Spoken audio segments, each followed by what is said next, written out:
I don't know about y'all, but I just paid my taxes and they got me. Oh, they got me good. Oh, they got me real good. I was wondering if they would get me. And then they were like, no, we didn't forget about you. We think you're special. We would never forget. And I know they charged me extra. They got me charged me extra because they know I won't survive jail. So they're like, he gonna pay it. Just write a number. He'll make it happen.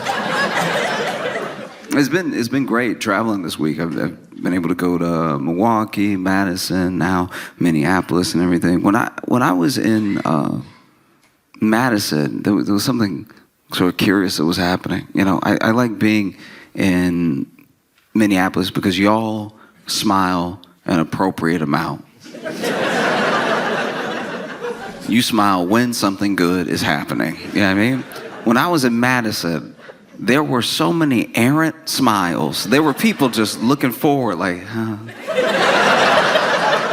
I've never been in a city. I told them this too. I told them this to their face. I was like, y'all all walk like you walk into the light. Like, this is crazy. I try to be a jolly person, but this is insane.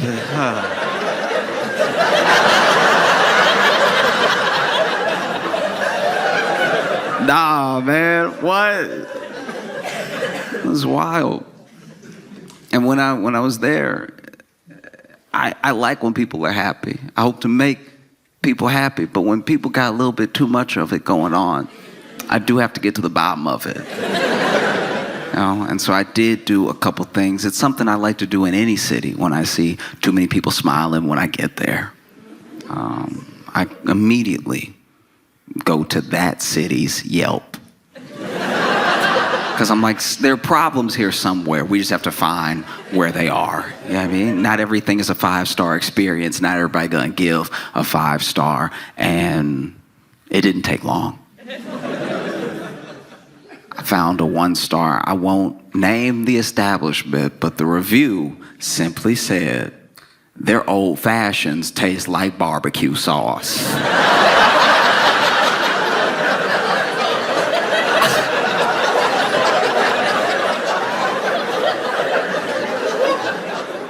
Let's be clear about something. You have to have such a fundamental understanding of how old fashions and barbecue sauce taste to take a sip of alcohol and go, nah, that's Sweet Baby Ray's. I know Sweet Baby Ray's. When I taste it, you're not slick just because you thinned it up a little bit.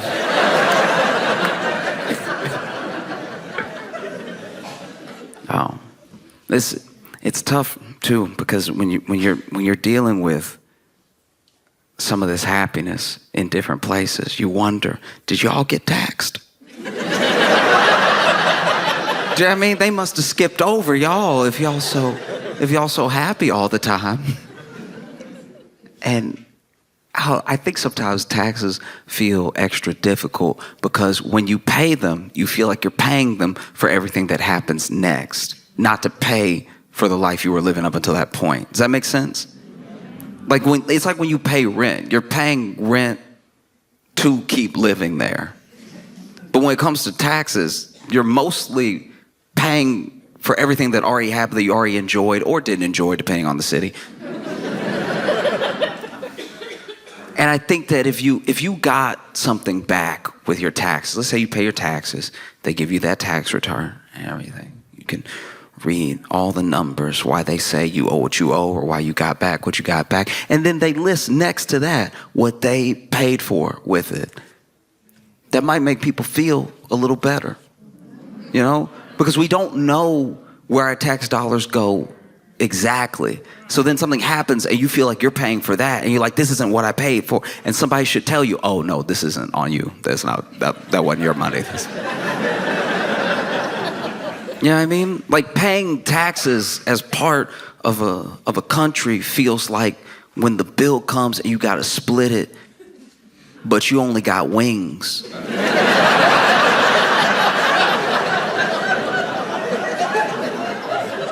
Like, hey, I got 6 wings. All right, there are 6 sets of bones in my basket. I didn't take any errant bites or anything. And some of y'all are alcoholics. I am not prepared to split this bill with you. You have your barbecue sauce, old fashions. You have your...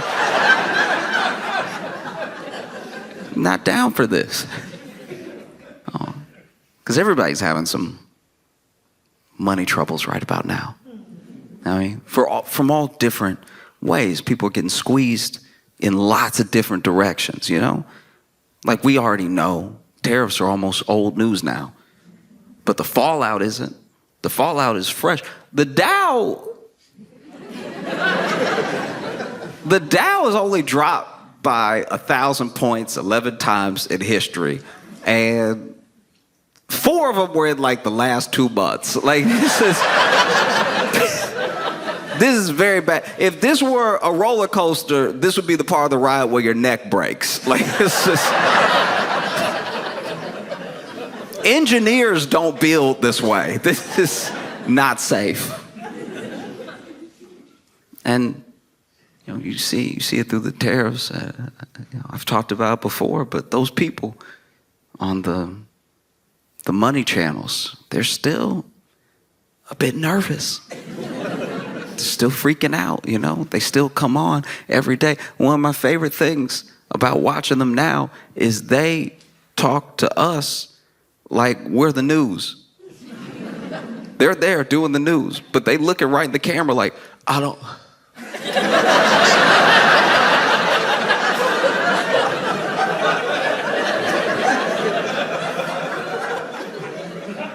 What y'all think?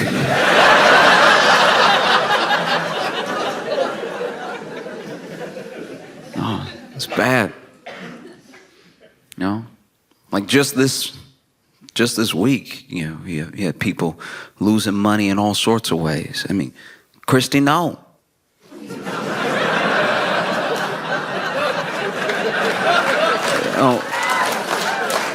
Christy Nome was at a restaurant, got her bag stolen, right? And I don't know.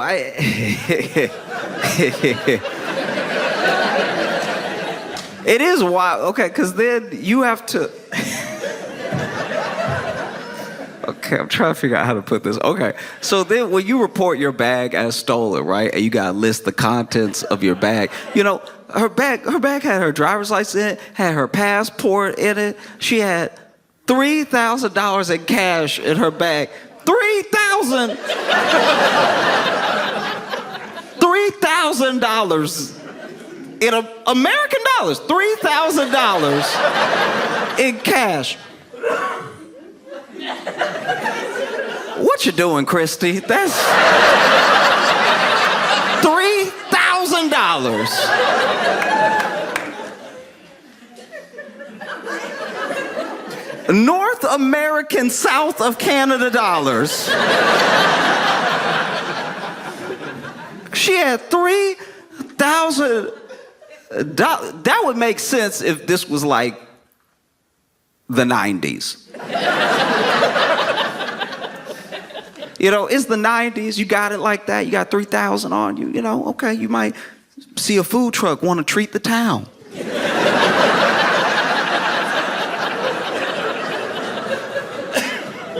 $3,000 in cash in 2025. $3,000 in the year of our Lord Apple Pay.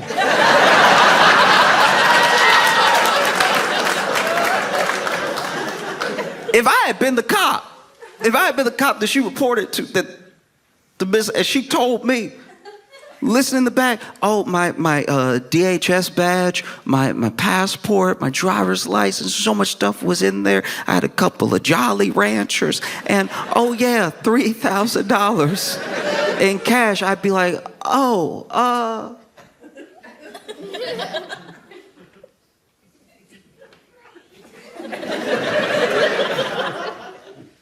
do you rap or something? Like, why do you have that much cash on you? No, she had $3,000 in cash. But the kicker for me was she had a bunch of blank checks. I don't even have to, yeah. You still write checks. In 2025, you just got that blank check on you just in case something pop off, and $3,000 in cash isn't enough. This is the most prepared to be mugged individual I've ever seen in my entire life. That is insane. You already got $3,000 in cash. Imagine you pull up on Christy, no, you're like, give me everything. And then she's like, here, you about to walk away. And then for whatever reason, you don't know why, you just feel led for one moment. You look over your shoulder back at her. And she got a pen.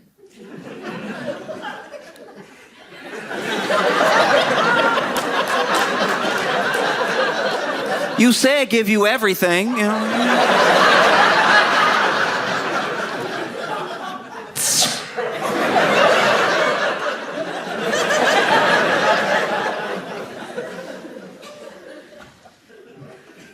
A bunch of blank checks. I don't even know if the thief would know what to do.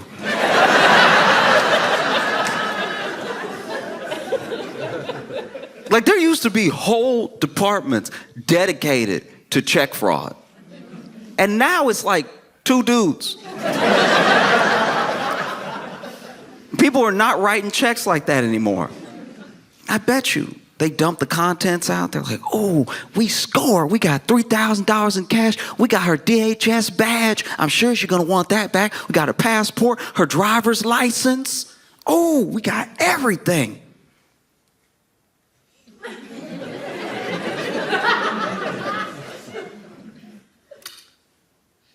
Why she got a bunch of little papers with her name on it? Some people so conceited.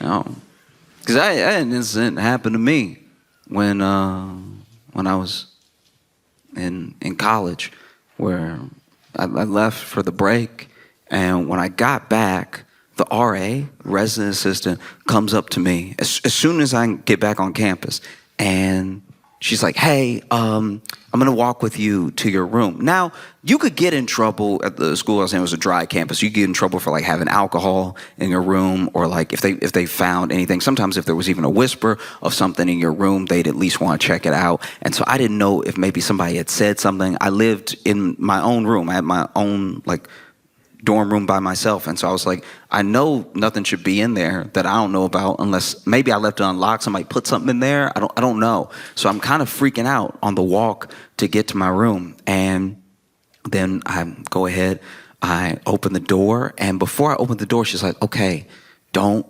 freak out. And I was like, that's not how you start. It's the least helpful way. She's like, don't freak out.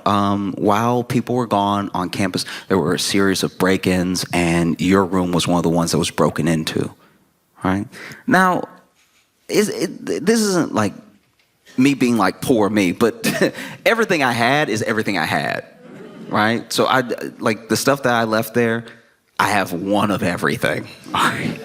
And same for the stuff at home. And so I'm opening the door thinking like, oh my gosh.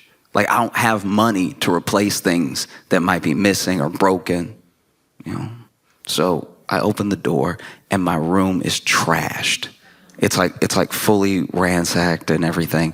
And then she's like, you just make a list, okay? Make a list of everything that's missing, and we'll figure out if like the like Department of Public Safety on campus and the school at large can like help you recover some of it, or you know, maybe, who knows, maybe the school can like come up with the funds to help you get the stuff that was missing. And so I look around and I'm moving clothes out of the way and all this stuff. I opened my closet. They were in my closet too and everything. And it takes a little while, but quietly I realized to myself that they didn't take anything.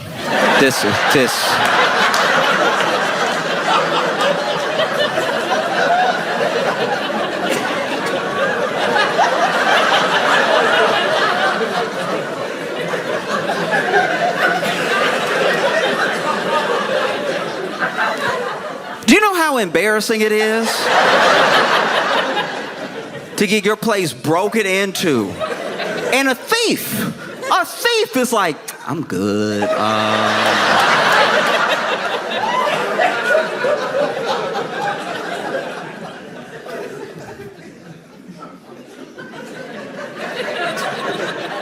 What do you do? What do you do? You know, I'm in my head, quietly walking around. You know, RA is still standing in the doorway and everything. I'm getting defensive in my head. I'm like, all right, I got a couple of good DVDs, all right? They not Fight Club fans? Like,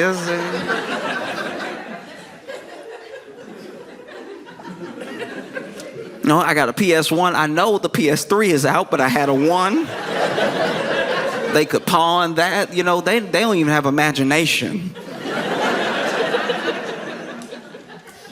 So finally the RA is like, so, anything? And I was like,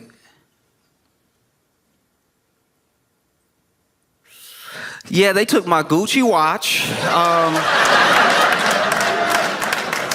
I had 2 Chanel bracelets. You gotta put the bracelets down. Please write the bracelets down, okay? And I had about $3,000 in cash.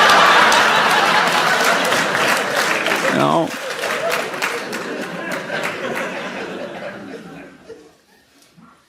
It's difficult when people are feeling like they're squeezed so much financially. Like there are things that you have to pay. But the thing I guess that gets me sometimes when it comes to paying tax, I feel like some of the reluctance around it is that it feels like you work all year and then you get taxed for this money that's going to be spent on a bunch of things that you didn't agree to, it less like you worked all year and it's to pay for the things that we already enjoyed. Does that make sense? Like the framing of it, I think, is why people have such a problem. You know, like if you just sent back the tax return and then listed the stuff. Yeah, I mean, we might be like, oh, I didn't know that I kept the bridge open. That's good. That's pretty good. I use that bridge every day. I'm glad it's not in shambles. That's fantastic news. You have to pay your taxes not just because the government is telling you to. It's not the government being some big bad meanie or something. It's you live here. And you use the road, so maybe chip in so that it doesn't fall all the way apart, you know? And like that's not to say, really quick, that's not to say that I just pay my taxes blindly and love it and never question where it's going, because it is your money as well, so you deserve to have some say in where it goes. That's why we elect people to Congress. You know, it's why we pick the officials that we pick, even on a local level, because we're like, you work for me. You are my employee, and here are the things that I want to see. These are things that I don't want to see. It feels like in this moment, we're in a real predicament of, I guess the best way I can describe it is I used to work at a store, and when I worked there, they promoted this one guy that was like, one of us, one of the cashiers. They promoted him, and they really shouldn't have done it. They clearly weren't paying attention. Like I was barely a good employee, and he was worse than me by far. And they promoted him. I was like, that blows my mind. And I wasn't jealous. It wasn't like I wanted a promotion. I felt like my duties to my level of commitment were right on par. Like I was like, let me stack the grapes. Let me stock the shelves. Don't ask me to do more, and I promise not to do less. Okay. But he was actively bad, and they promoted him. And a good example was he wanted to go to business school, and one of the assistant managers said, "Oh, I used to, go to business school. Like I graduated from business school. I tell you what, I will give you all my old business school books. I don't know how much of it will transfer, how much it will actually help you, but it can get you started before you actually start school. You might be able to learn some of the basic concepts. It'll help you, right? And that was a very nice thing to do. He didn't need to do that. I respected that very, very much. He saw somebody with a dream. He wanted to help them along, you know? And so he gave him these books. And I'm not even kidding. The next day, this dude comes to work and accidentally knocks over about a pallet's worth of wine because he was walking while reading the book. The book, I'm not even kidding, was called How to Understand Business. And this is who you promoted. You know, we're in the business of selling groceries. We buy groceries from places, we hold them until people want to buy them from us, and then we sell them to them. We're in the business of buying and selling groceries. He will stand in direct conflict with our ability to buy and sell groceries. And you've promoted him. You know, we're in a similar predicament now.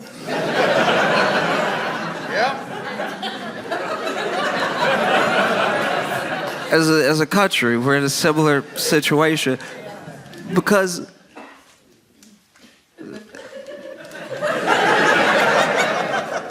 Pete Hegseth got in trouble again for the same thing from before. Basically, if you're not familiar, a bunch of people who are supposed to were using the app Signal to, talk about war plans. And, quick gist, they accidentally invited a journalist, and then the mission kicks off. They do the attack. The attack is successful, and everyone finds out, and they're like, that was dumb. Don't do that again. And everybody was like, we can't promise that. Like, that's not... Okay. Well, fast forward to rewind, we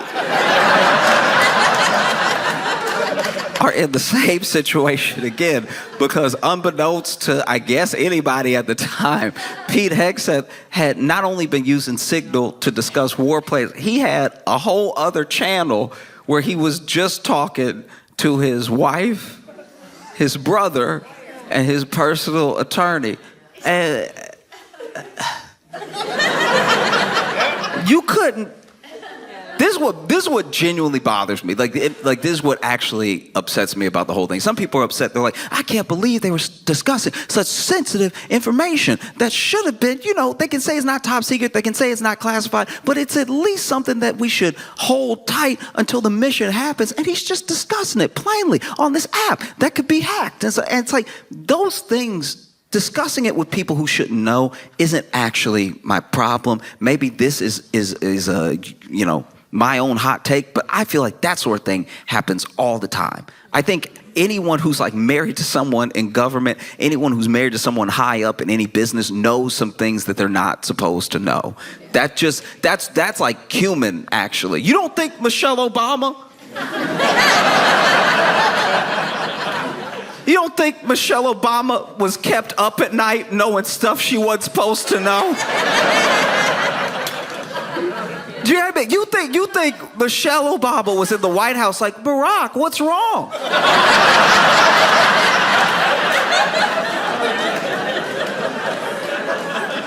And then Barack was like, it's classified. No. I don't think that happened. I'm sure Michelle was in the White House minding her own business, eating a veggie plate. Barack halfway kicks open the door. I've had it up to here with them. Okay? They want to kill everybody. They want to blow the world up. Now you sitting there, you Michelle, you like, oh, I don't even want my carrots anymore.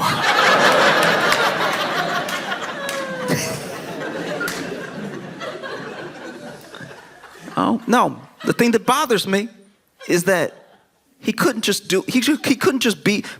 couldn't be professional, and wait for an hour till he got home to tell her in person. Like, just do it the way people normally do it. Walk in the door, be like, you won't believe. Like,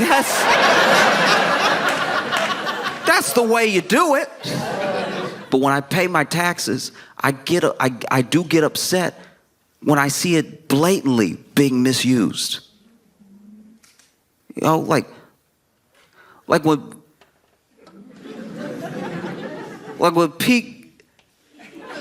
Pete Hegseth is supposedly building a $40,000 studio in the Pentagon to do his makeup before he goes on TV.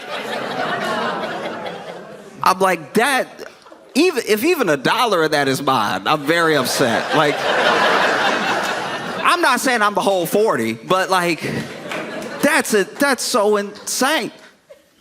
Secretary in the makeup room. Should he be at war? Like,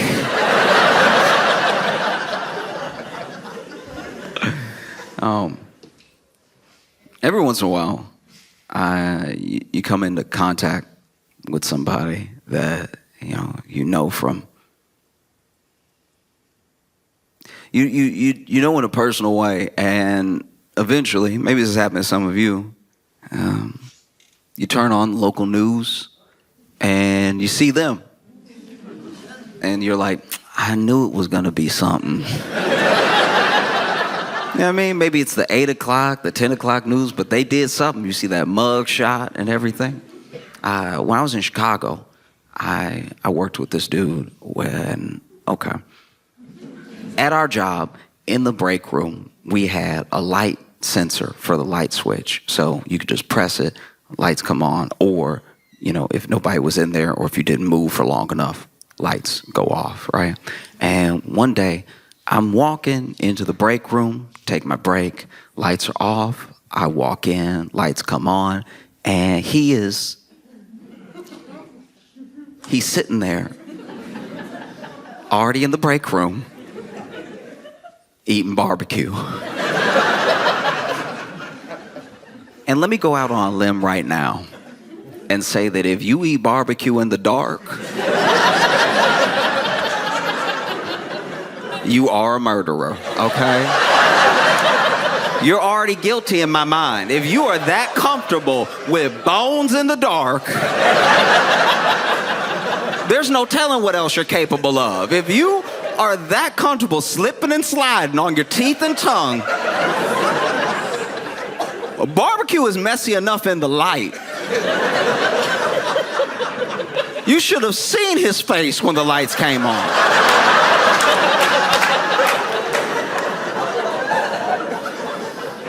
It was insanity. And then I walk in and he not even, if it were me and that happened, because I try to put myself in his shoes. I try to be empathetic. I'm like, okay, let's say you eating barbecue in the break room on your break, right? Kind of a heavy meal for a 15-minute break, but to each their own, you know what I mean? You go be sleepy when you come back, but I want everybody to enjoy their life. So let's say you're eating barbecue in the break room and you are somehow doing it so still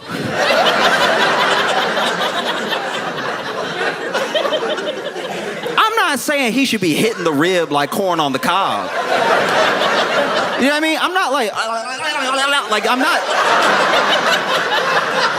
I'm not saying he should be digging into it with his face. Like,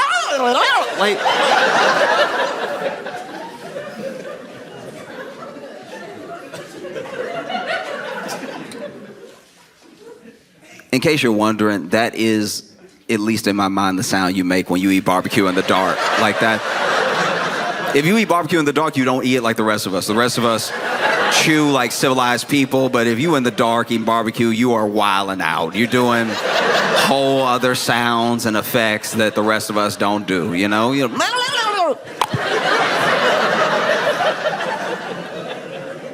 I'm not saying that you need to be doing a bunch of extra movements when you eat your barbecue. I'm just saying if you're doing it so still, you know, munch, munch, munch. Munch, munch, munch. Munch, munch, munch, munch. Munch, munch, yum. Munch, munch, munch, munch. If you're doing it so subtle that a light sensor, that technology was like, ain't nobody in the room. And then they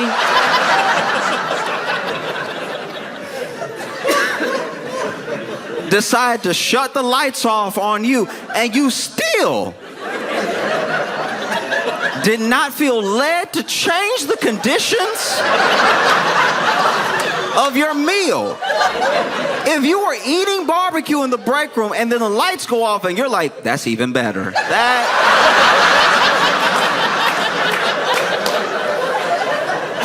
That tells me you're not right in the head. Something is going on with your mind or your spirit. Something is evil in you.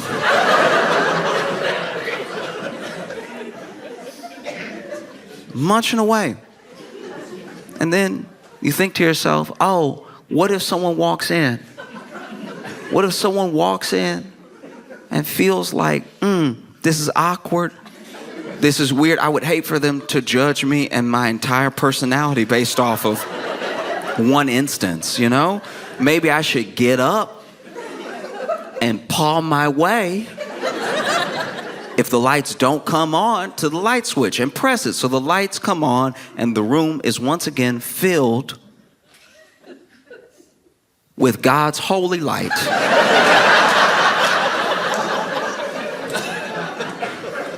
I even tried to extend that olive branch and be like, you know what? He probably didn't want to get barbecue sauce on the switch. You know what I mean? Maybe that's what it was. Maybe he thought if he was flinging his hands, he'd get barbecue sauce on the walls.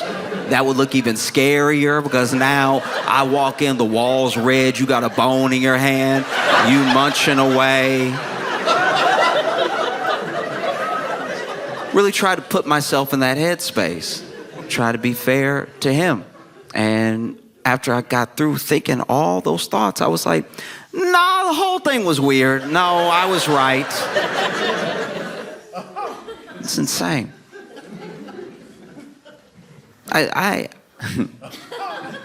Okay. Side note. I left that job, right? And one day I was catching up with a different coworker. I was telling them what happened, right? I was like, hey, I was super weird. Like I get in there and, you know, he'd been in the dark, so he wasn't fazed. It wasn't like something just happened and I walked in right after or whatever. And they were like, oh, you know what? I didn't want to tell anybody. But the same thing happened to me. Which means on a different day, this man was eating barbecue so gentle that he lost the light again. And this dude, okay, so look, so my coworker told me, they were like, no, okay, so when I walked in, that light, I think, was genuinely broken because I walked in and it was still dark. Like it didn't just come on because I swung the door open, right? So we at least know now he didn't turn the lights off on himself. Because I did worry about that. I did worry that man took his break, went to the break room with his barbecue, knew what he was about to do, knew how unchristian he was about to behave, set the barbecue down on the table and was like, nobody needs to know. But yeah, so apparently there was a problem with the light in the break room, and they were like, yeah, but when I walked in, he was eating the barbecue, and I'm pretty sure he was choking. Which would make you feel bad for him for a second, until you really put yourself in that situation. Because if you walk in to a dark room, you assume nobody's in there. And the sound of someone choking on barbecue in a dark room does sound like a demon. It does sound... If you walk in and start... No, do it real quick. Close your eyes. Close your eyes real quick. I want everybody to close your eyes. Close your eyes. Close your eyes. Close your eyes.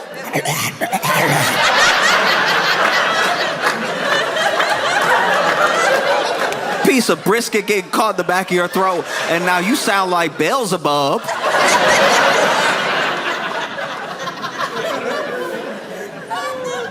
No.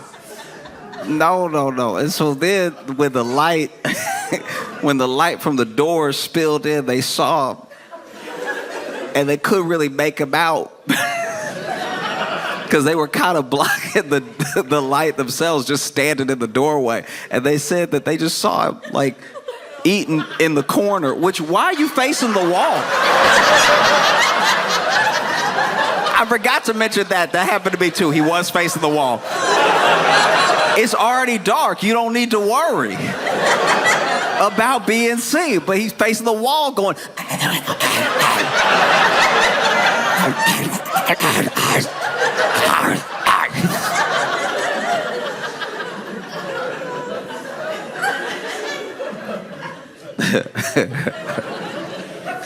I was like, what did you do? What did you do when that happened? And they were like,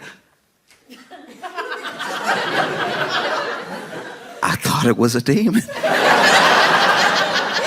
I yelled out loud, I rebuke you.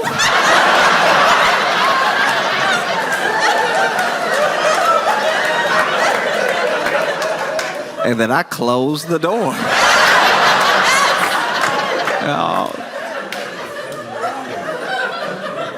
Oh, man.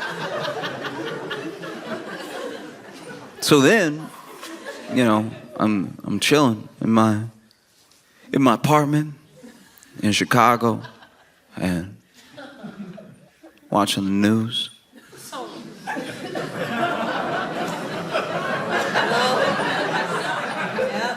And I see a mugshot with a familiar face who had been arrested for trying to rob a barbecue restaurant.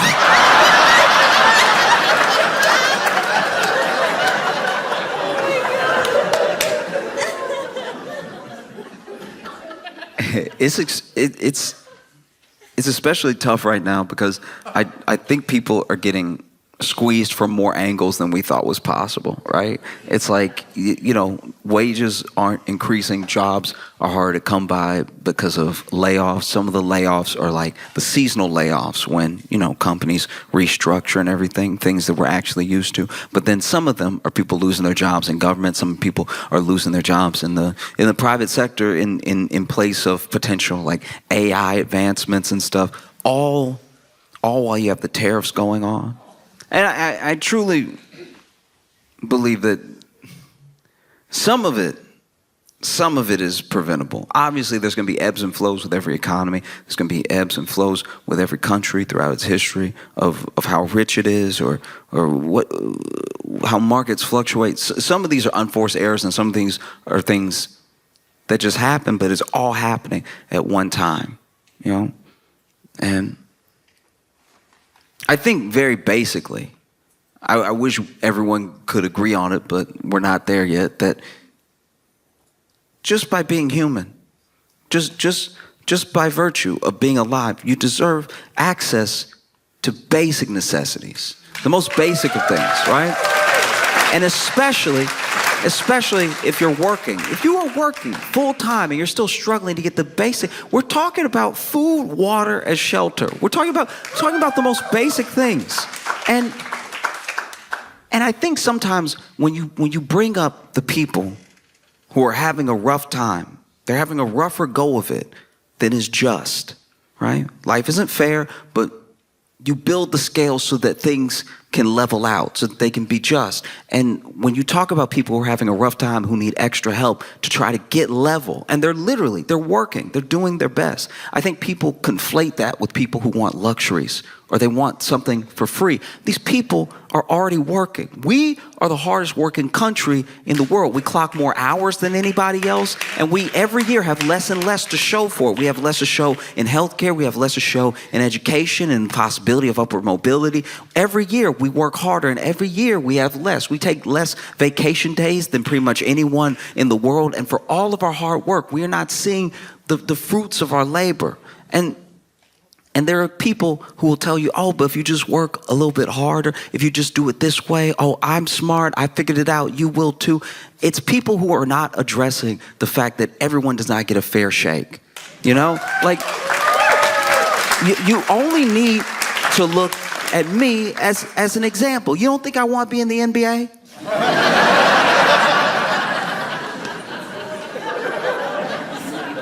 I did everything that I was supposed to do. I ate my greens. All right, I shot the ball. I did the running. I did everything. But trust me, if I show up to an open tryout and shoot my shot for whatever team will have me, they will be calling security. All right. And finances work in a similar way. I'm not coming down on anybody who came up well, went to a good school, and then through that good school, you made a connection which got you your job, which affords you your lifestyle. I'm not saying you don't work hard. I'm saying everyone doesn't have that same opportunity, you know? And I think that at the very basis, right? At the very basis of food, water, and shelter, people get it in their head that even shelter means, oh, a lavish house or something. Lavish. I'm not talking about lavish things.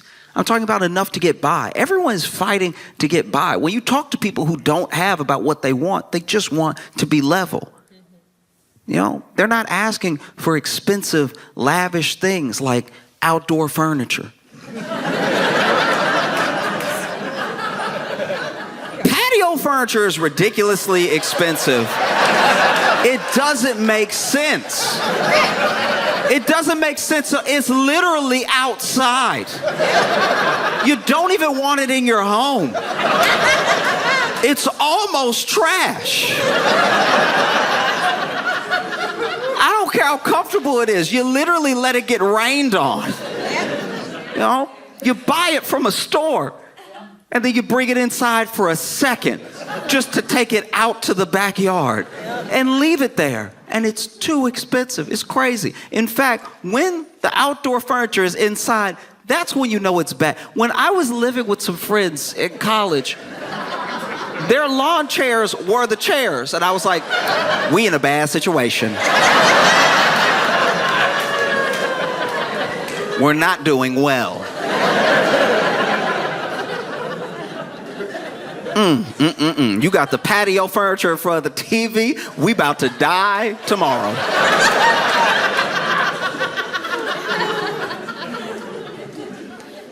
Whew. Yeah. You know? It's bad. It's bad. And it shouldn't be this bad, you know? You work, you pay your taxes, those things should come back to benefit you. And it's still that there's a narrative that's going on that's got all of us really going after and arguing with each other as if there's limited resources, as if there's limited money, as if there's limited opportunity. And we know there's not. We know that there's actually plenty to go around. Even with the hundreds of millions of us that are in this country, there's plenty to go around because we know how much billionaires have. Because they make it known how much they have, you know? Like you see how much land they own and you're like, that is a lot of people could live there. That's crazy. Or you know that CEO that said he wanted to own all the water? It's like, that's something you keep to yourself. What a sociopathic thing to say. Oh, I want all the water. You can't even drink it. What's wrong with you?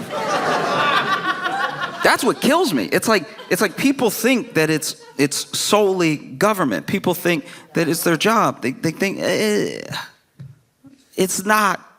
I promise it's not. And what really burdens me, what keeps me up at night is that these people are siphoning All this money, they siphon it from the government. They get benefits from the government. They get tax cuts from the government. They siphon all this money. They siphon your wealth from you. They siphon it in wages by the fact that they don't increase. They siphon it off of like shrinkflation when they act like they cry poor and then they charge you more for less. They siphon all this money, all to what end? To have a few people have all that money. All of that money, more money than anyone will ever need in their lifetime. And you know it because they don't spend it. They siphon all of this money out. They are literally parasitic. And then they dress like me.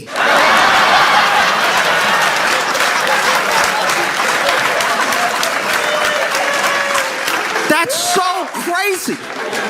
You have all the money in the world and you look like me. What are you doing? That's so crazy. Oh, it doesn't have to be this way. And I know sometimes you can feel powerless, especially when the big thing is happening, when the big thing is just going, you know. But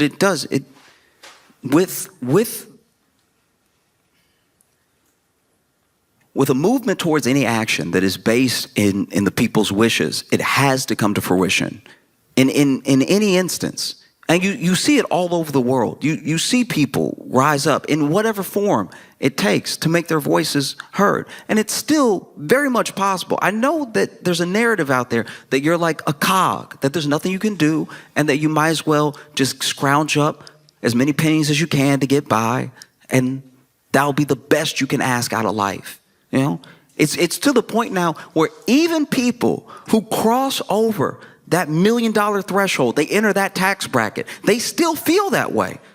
You could make $500,000. You could have $300,000 saved up, and you might sell something within your company, make another $200,000. You might cross that $1 million threshold, even by just a little bit, and still be like, I'm barely getting by. And people roll their eyes at that. They scoff at that. But the way that things are set up, unless you are uber rich, it's very easy to drop right out of that tax bracket. Right out, none of that is certain. You know, small business owners, some of them could be considered millionaires, but they'll tell you, they're like, my actual business and the people that I care for, the employees that I employ that depend on me for their benefits, for their livelihood, it's like we are month to month, right? So this structure doesn't end at just taking care of yourself. And it's why everybody, to the best of our ability, we have to be looking at the whole. The way that they play it is the way that benefits them every single time. Someone who's already a billionaire would love for you to just try to be like me. You can do it if you work hard enough. That's the narrative out there. They don't talk about how many government benefits they get, how many tax cuts they get, that they were born rich. They don't let any of that into the story because it would kind of ruin the whole thing. You know what I mean? So, you know, it's literally it's up to you, because we're already there. We're already in a place where I don't see how things are just going to get better by themselves. People are putting burritos on layaway. That's insane.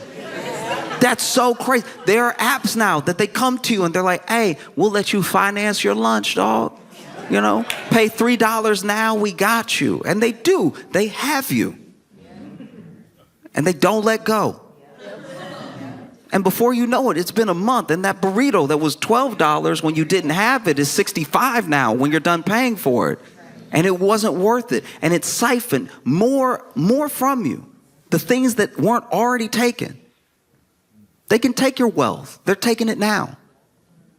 They cannot take your worth. If you know your worth, if you remember your worth, and you fight for it every day, and you fight for it with who you vote for, you go to your town halls and you speak to them and you let them know, we hired you. You work for us. We pay our taxes. Go tell them that this is done.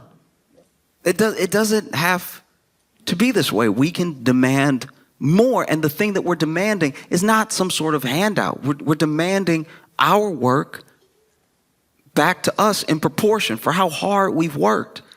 These people believe, they genuinely believe that they built this company up by themselves, as if there's some idea truly as a self-made man. It's like, even if you built a company and you ship the things to the people, and they love your product and they want more of it. And you think you're such a genius. There are people driving that truck. There are people packing up those packages. And then there's the road that you didn't build. You know?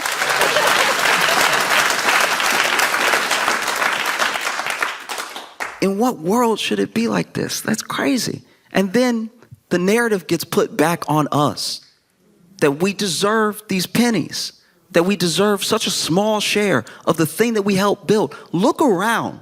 Really look around when you walk around your city. Really look around when you travel. Wherever you go in America, no matter who you are, we built this. We built this together. We built it. And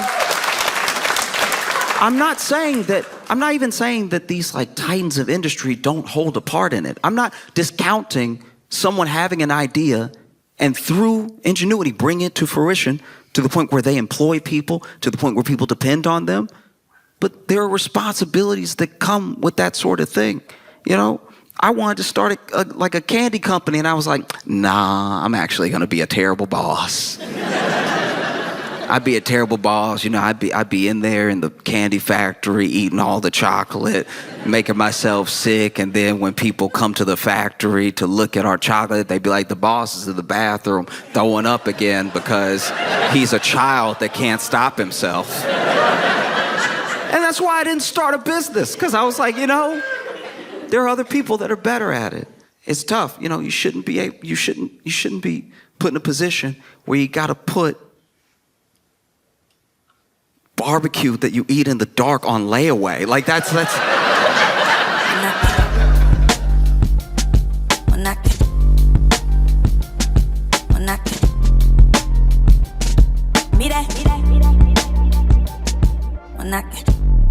Hello everybody, it's me and Josh Johnson, and me is Dulce Sloan. I'm not good at doing these intros, but I feel like Josh has been doing a lot of heavy lifting, and I'm feeling like a crumb bum over here, just letting Josh do all the work. A crumb bum? A crumb bum? Yeah, it's like we're co-hosting, but I'm like, if we're co-hosting, like I gotta do some of the work too. You know I just what I mean? never heard that before. I've never heard crumb bum. Oh yeah, crumb bum. I think I heard crumb bum is almost like a yum yum, where it's like somebody, like you ever know somebody that's just always like, they have the means, but they're always like just asking you for food. Yeah. Because it's not like the girlfriend saying, "Oh, I'm not hungry." It's not the same thing. This person is eating. Yeah. They're eating well. Right. But it's like, you know, do you want your cornbread? It's kind of like crumb bum. a crumb bum. We're so excited to bring this episode to you, the public, because it's one of contention. It's probably gonna be the one that gets listeners the most fired up out of the ones that we've talked about. Because other than ketchup being tomato soup. Hey, let the past be the past. Have you looked at the YouTube comments?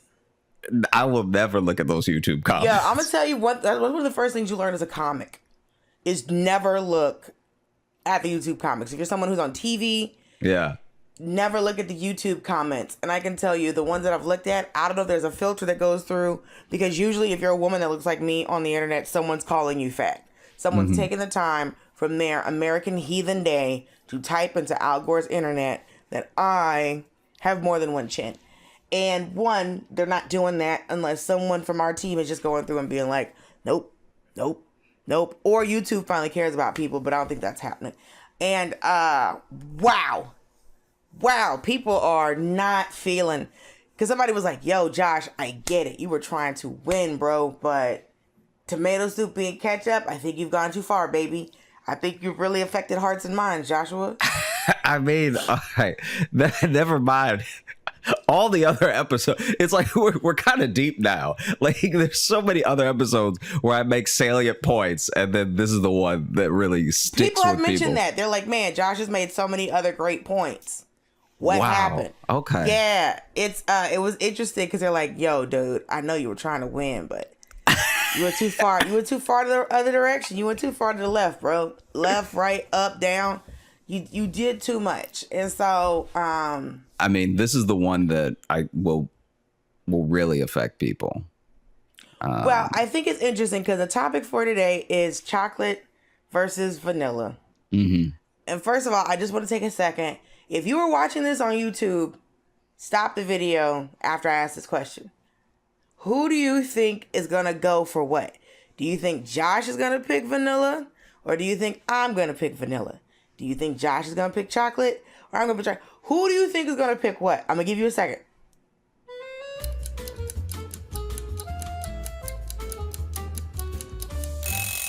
So, just to let you know, this is chocolate versus vanilla. And guess what, y'all? Your girl, okay? Spicy Calderon. Your girl's team vanilla. Ha, you didn't see that coming, did you? Did you? You didn't think that me, old what's-her-face, was going to be picking vanilla. But I did. Isn't that wild? What a twist. So help us out. Help us by explaining why vanilla for you. I think vanilla for me, one, it is an ice cream flavor that I grew up with because my mom likes to add things to ice cream. So we would get the pecan sandies. Mm-hmm. We would put those in ice cream. Sometimes just as simple as, throwing in your favorite cereal. Maybe putting your own little fruits.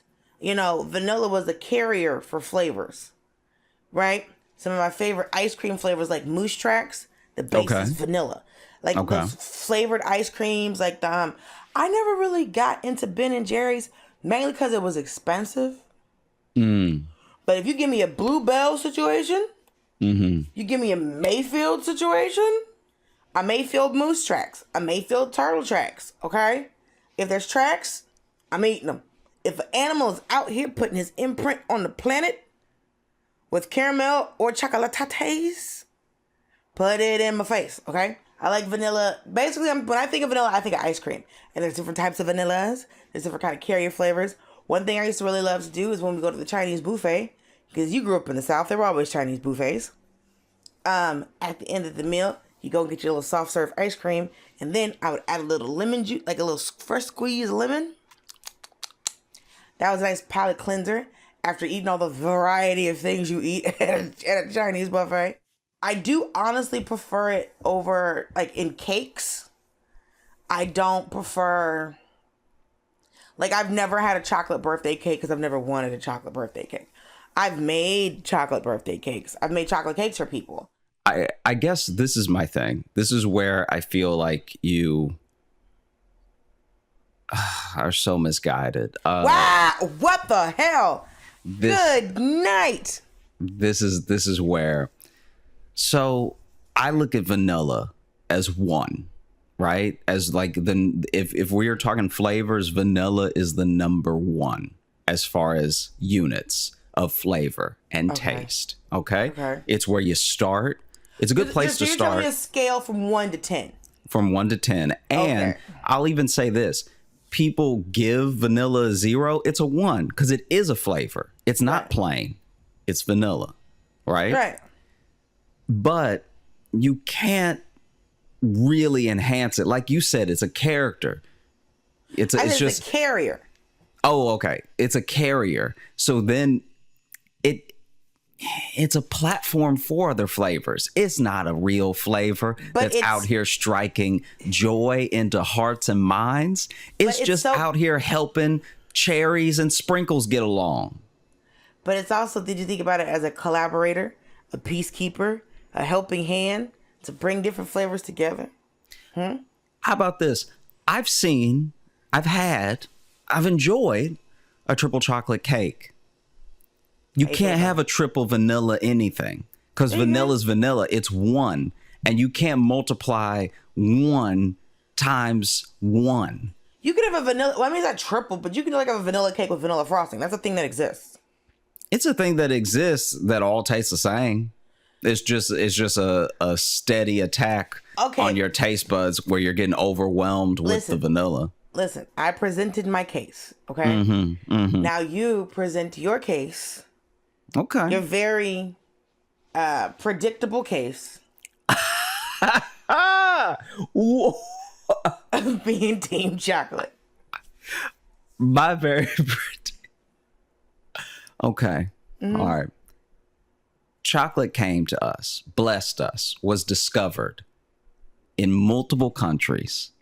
All right. It came to us from multiple parts of the earth. No. You know, the came cacao. From the New World. What? New World. What are you talking about, New World? Sir. It's all been one world the entire time. Ma'am. It's all been one planet. I'm not. No. Don't pull from that colonial history. The whole world's been the whole world the entire time. The whole world has been the whole world the entire time. Yes. In God's eyes, he built one planet. I get it. It's these white folks with books that made it new and old. So they ain't known about chocolate. Are we trying to say that they know about chocolate? You're trying to say that chocolate was not in the in the conquered countries, conquered continent. I mean, all I'm saying is what they called the New World was really the Old World because they just hadn't discovered it yet. But it had been around. And that's why we call Native American Indians, because somebody didn't know where the fuck that was at. I hear you. Yeah. I got you. I'm just saying that chocolate doesn't come from one specific area or country in all of the world. Lots of countries bring us chocolate, and they bring us their spins on chocolate. Sidebar. And they bring us, Have you seen that Ghana has told these white folks that you are no longer going to take a raw bean out of here and then process it on your own? We're going to process this shit, and you're going to have to pay us. Ghana is not playing with these hoes. Ghana, the president of Ghana, he is not playing with these white folks no more. You understand? He's like, y'all not going to be coming up in our country and taking shit. If you want this cacao, you have to come to us. You ain't getting raw beans. We gonna process it and then give you that shit. Cause you've been in here you've been getting uncut, the raw, okay? And don't want us to have no processing plants. Old boy said, fuck y'all. Keep praying for him. I'm worried about his safety.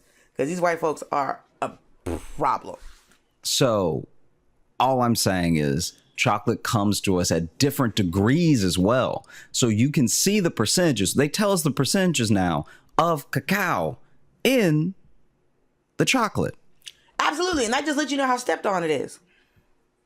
I understand, but that pure, right? So those bitter sweets, those 75%, those 25% and those Hershey's, they all have different flavors. They're all coming from a different place. Vanilla, it can't get stepped on because it comes out stepped on. Have you ever seen a vanilla bean? Yeah, I've seen a vanilla bean. But that's an old world plant. So you have to remember, like, at one point, we think of it as very generic because we have all the things here. And because it is. But at one time, sugar was exotic. Because motherfuckers didn't have sugar. I mean, if we have to go in the past for vanilla to have a leg up, then we just went to the past about chocolate. We just went to the past about chocolate. I'm not saying at one point all of these things were exotic. Italy didn't have noodles until Marco Polo came back from China. If it was not for the Chinese, the Italians, what would they be making? What are they cooking? What are they famous for? Real good meatballs. And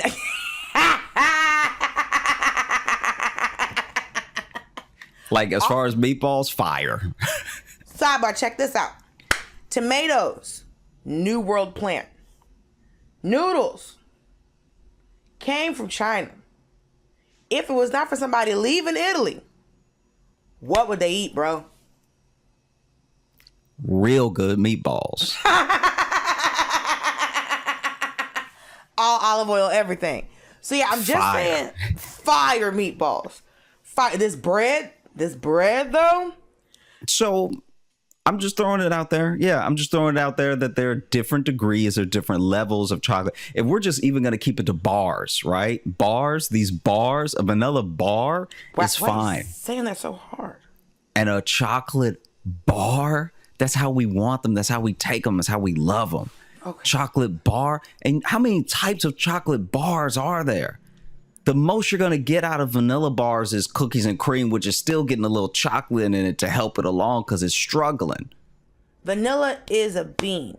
So you can't turn vanilla into a bar because it doesn't even have, it's like, if you think of all the things we do with like different beans, like soybeans and stuff like that. Vanilla is like it's dried and you're just taking the seeds out, and it's very much like an extraction process. But there's no, like, I did not know probably until I was almost in college that cocoa butter comes from chocolate plant. I didn't know where cocoa butter came from. Okay. So like, you ever had like white chocolate? White chocolate is basically a stick of cocoa butter, from what I've heard. I mean, that I don't know enough to correct you, but the fact that you don't get any dark vanilla, but you can get white chocolate, just another way that chocolate is being more versatile in these streets. It's just another way that chocolate is coming at you in different colors and different flavors. I just think chocolate can go places vanilla can't.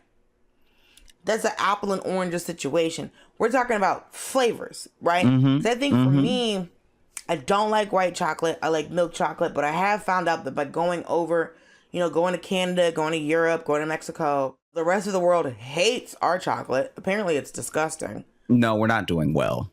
I did not know that our chocolate was trash. I did not know. I've known for a long time that I can say that I've never been a huge fan of our chocolate, like a Hershey bar. No, I don't want that. I don't want to eat a whole bar. First of all, a bar of chocolate always seemed like way too much. But that's why they have the little divots for you to break it off, for you to have as much as you want to have while you're having it. Because they know the whole thing is just ridiculous. Like, the whole thing is too much. Yeah. Right. The whole thing. Like, you break it per serving size. And so even a Hershey bar, break 4 of those little things. Have that. Save that. 2 is my max, and then eventually I'll wrap it up and set it somewhere and go, either it's in the fridge for the rest of my life, or it's not.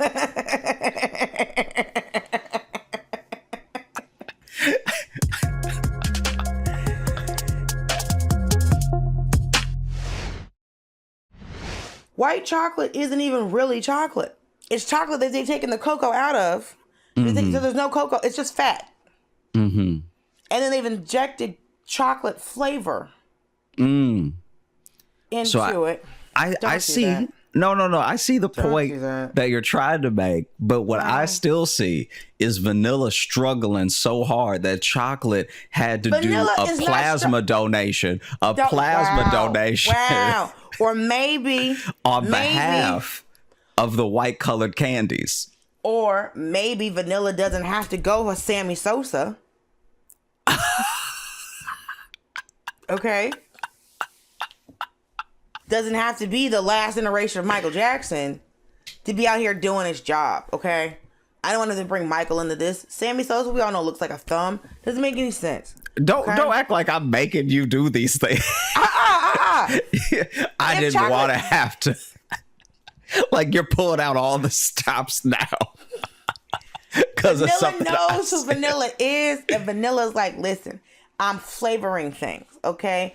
I'm giving you, because look at this, the nature of the flavors, okay? Chocolate is heavy, okay? It's gonna sit on the tongue, but there's a fat content, there's oils behind it.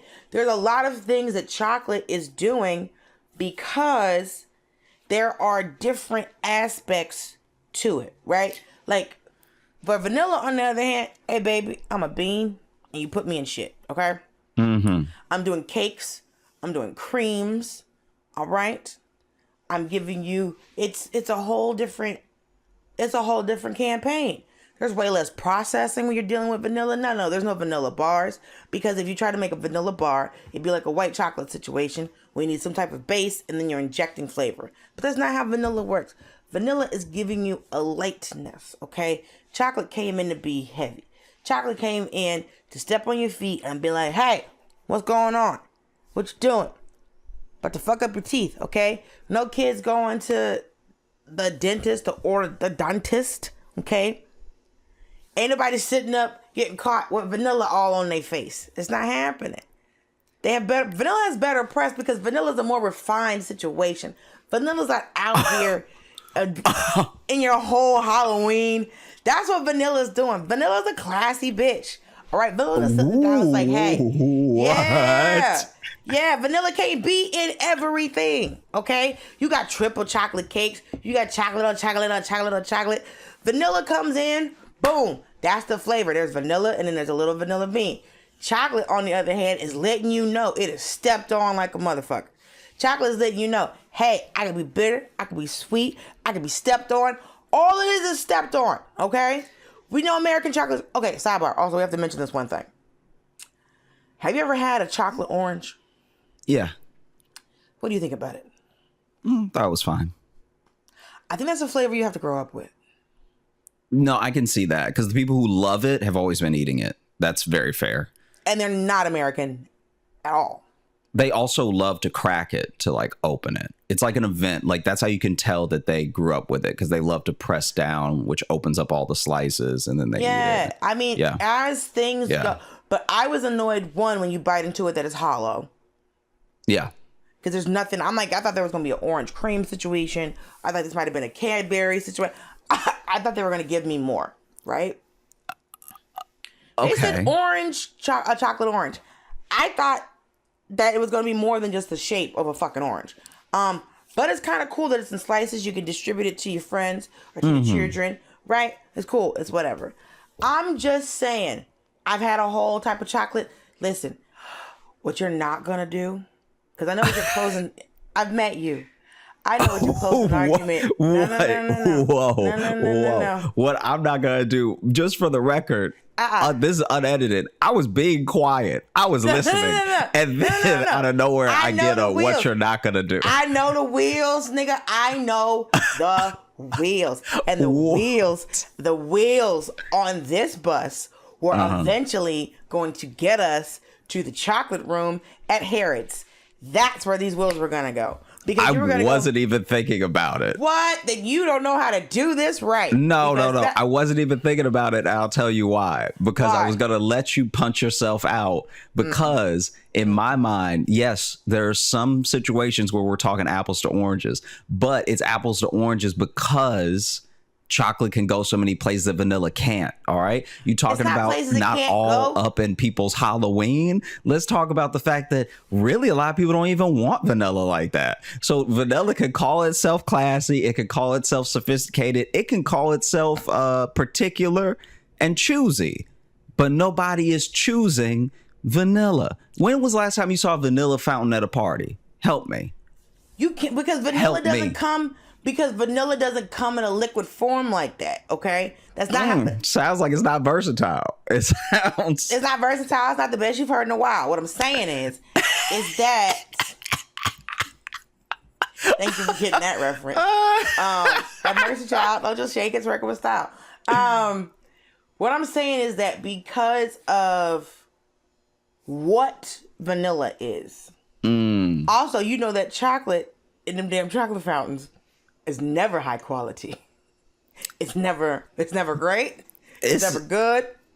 Come on. Don't be using chocolate fountains, nigga. They got nacho cheese fountains too. Okay. I don't know if you ever saw. Have you seen this clip from TLC? Which woman talking about her wedding and she wanted a ranch fountain. She wanted a ranch fountain, Josh.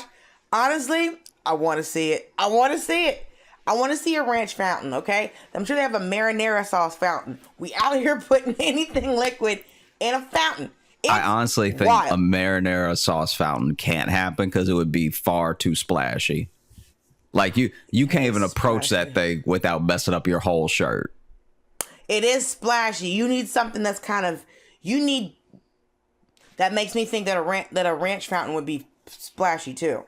It might be, yeah. Because you need something that'll come down in a ribbon. You need something that'll hold its shape.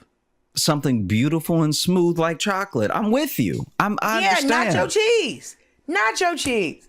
Something that when it's room temperature is solid. That's what I'm talking about. You know that this is tantamount to terrorism, all right? Because terrorism is ketchup is tomato soup. Salsa is tomato soup. Honestly, call Bin Laden. You are his predecessor. You are his greatest student. When you sat up and looked me in my Christian face and told me that salsa was tomato soup. You fucking savage. Look. All I'm saying, all I am getting at, all I am approaching you with, okay, is the fact, the adulterated, no, mitigated, no. The unquestionable fact, not questionable, bro, that chocolate is going places and doing things that vanilla is too limited to do. I think about this. You know how we're all into all these nut milks? Some of us are, yeah. Some of us know what a lie is. True. It's juice. Yeah. It's juice. Yeah. I want us to stop doing this. You had to blend up these cashews and squeeze them. Juice. Yeah. Also, why is there no peanut milk? Why we pick these very specific nuts? Yeah. We need some peanut juice out here. And there's a peanut juice. Is there pistachio milk? You know what I want to like? I think so. Is it? That sounds expensive. It sounds it sounds very expensive because if you've even held eight pistachios, you've held $6. So there's never going to be macadamia milk because that's going to be $150 a gallon. That honestly, macadamia milk is what I feel like rich kids get with their babies. That's so funny. Just a buttery milk. All I'm saying is that because there is no... Yes, chocolate can do different things than vanilla can do because of just the nature of the plant, right? Like an orange tree can do more than an oak tree. Mm-hmm. Oak tree just standing there, putting shade in your yard. Yeah. Orange trees give you fruits. Mm-hmm. Oh, I found out that some cities, you know how people have like tried to say that like the trees that are in cities should be like food bearing trees for like people in the population who are having like, you know, food issues, like food scarcity or whatever, or people who are unhoused.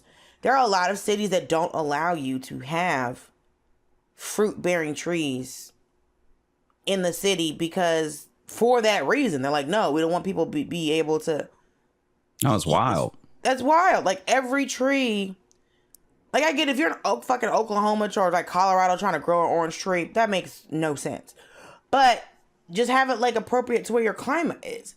People are evil. Anyway, for the same way that oak tree can't do what an orange tree does, because of the nature of said plants, vanilla is not going to do what chocolate does and vice versa. You see what I'm saying? I do see what you're saying. The reason I've never been a huge chocolate fan is because, first of all, like first time I had like European chocolate, I was like, oh, this is so much better. Because it's not what we have. Also, whoever put chocolate and peanut butter together, God bless that human being, because that is fucking delicious. I wonder what happens when you put vanilla and peanut butter together. Do you just throw up immediately, or do you like? I'm just saying. I don't know. Those are two competitive. Some stuff don't work together. Chocolate and vanilla don't work. Like, listen, you ever as a kid got Neapolitan ice cream? My question is, which flavor was always left in the container when you got Neapolitan ice cream? What was the last one? Was it strawberry? Because my house was always strawberry. I feel like it varied based on who was in the house. Yeah. I feel like after the divorce. Interesting. Yeah, I feel like my dad ate the chocolate the fastest. Okay. And then when it was just my mom and I, the whole distribution was just different. Like you would just see, it looked like, you know, like when you're playing music and you got a little icon with the levels in it. Yeah. The race to the bottom just looked like that movement. So I'm trying to think of what was like last. I think for us, it was always the strawberry. But I can say my mom, and I loved it, would buy, you remember those huge tubs with the handle on them of the vanilla ice cream? Yeah, I think so. It was a plastic tub with a red handle on it. My mom would buy that when I was a kid. And so, because I remember as a kid not liking how chocolate ice cream tasted because it had a weird ass aftertaste. And even as an adult, having tried very expensive chocolate ice cream and, you know, gelatos and shit, and being in like nice ass places, traveling the world, I still get that weird ass aftertaste from a chocolate ice cream. I think sometimes chocolate cake. I think I like a lighter. Now, I love a brownie. Brownies are my jam, because brownies for me seem to be the right balance of chocolate to other things. But like chocolate cakes, I'm not always like a chocolate cake. That's too much. I need something else to like break this shit up. Can I offer up one extra thing? Try it. I don't think that when you go to other countries, you get the good vanilla. I think that what's happening is the pinnacle of vanilla we've already tasted, and it's fine. And then you go to another country and you have their chocolate. What do you think the pinnacle of vanilla is? I think the absolute best vanilla I've ever had was something that really brought out the flavor of the bean. And it did complement the other flavors that were with it. Because what are your favorite, just as an example, what's your favorite type of vanilla pie? What do you mean vanilla pie? Like, do you count cheesecake as like a cake? Do you count it as a pie? I'm trying to think of times we put pies with lots of vanilla flavor. Why don't we put vanilla flavoring in cheesecake? Because you know how you can have a chocolate pie. Yeah, you can have a chocolate pie. You have a chocolate pecan pie. You can have a chocolate pudding pie. Yeah. Banana pudding is a very famous vanilla flavored situation. There's bananas in it. There's bananas in it, and sometimes those bananas completely overpower the vanilla. Oh, I am the person that always picks the bananas out because I don't like bananas. I love plantains. That's for another day. Wow. That's you heard it here right now at minute whatever of this episode. Yeah. Plantains versus bananas is gonna happen. Oh, you know what? Our next episode, plantains versus bananas. We're doing it. Please, you ready? Please don't. You ready? You ready? set yourself up. Come on. Okay. Come on. Come with it. I don't think you're really ready to lose back to back. You're not ready to lose back to back. Your greatest failure was salsa is tomato soup. Mm-hmm. Episodes ago, you're still clinging on to that old. Ma'am, that was not episodes ago. Okay, don't do that, ma'am. Don't do that. When you even have a topping, there's not that many vanilla toppings that go on to chocolate ice cream.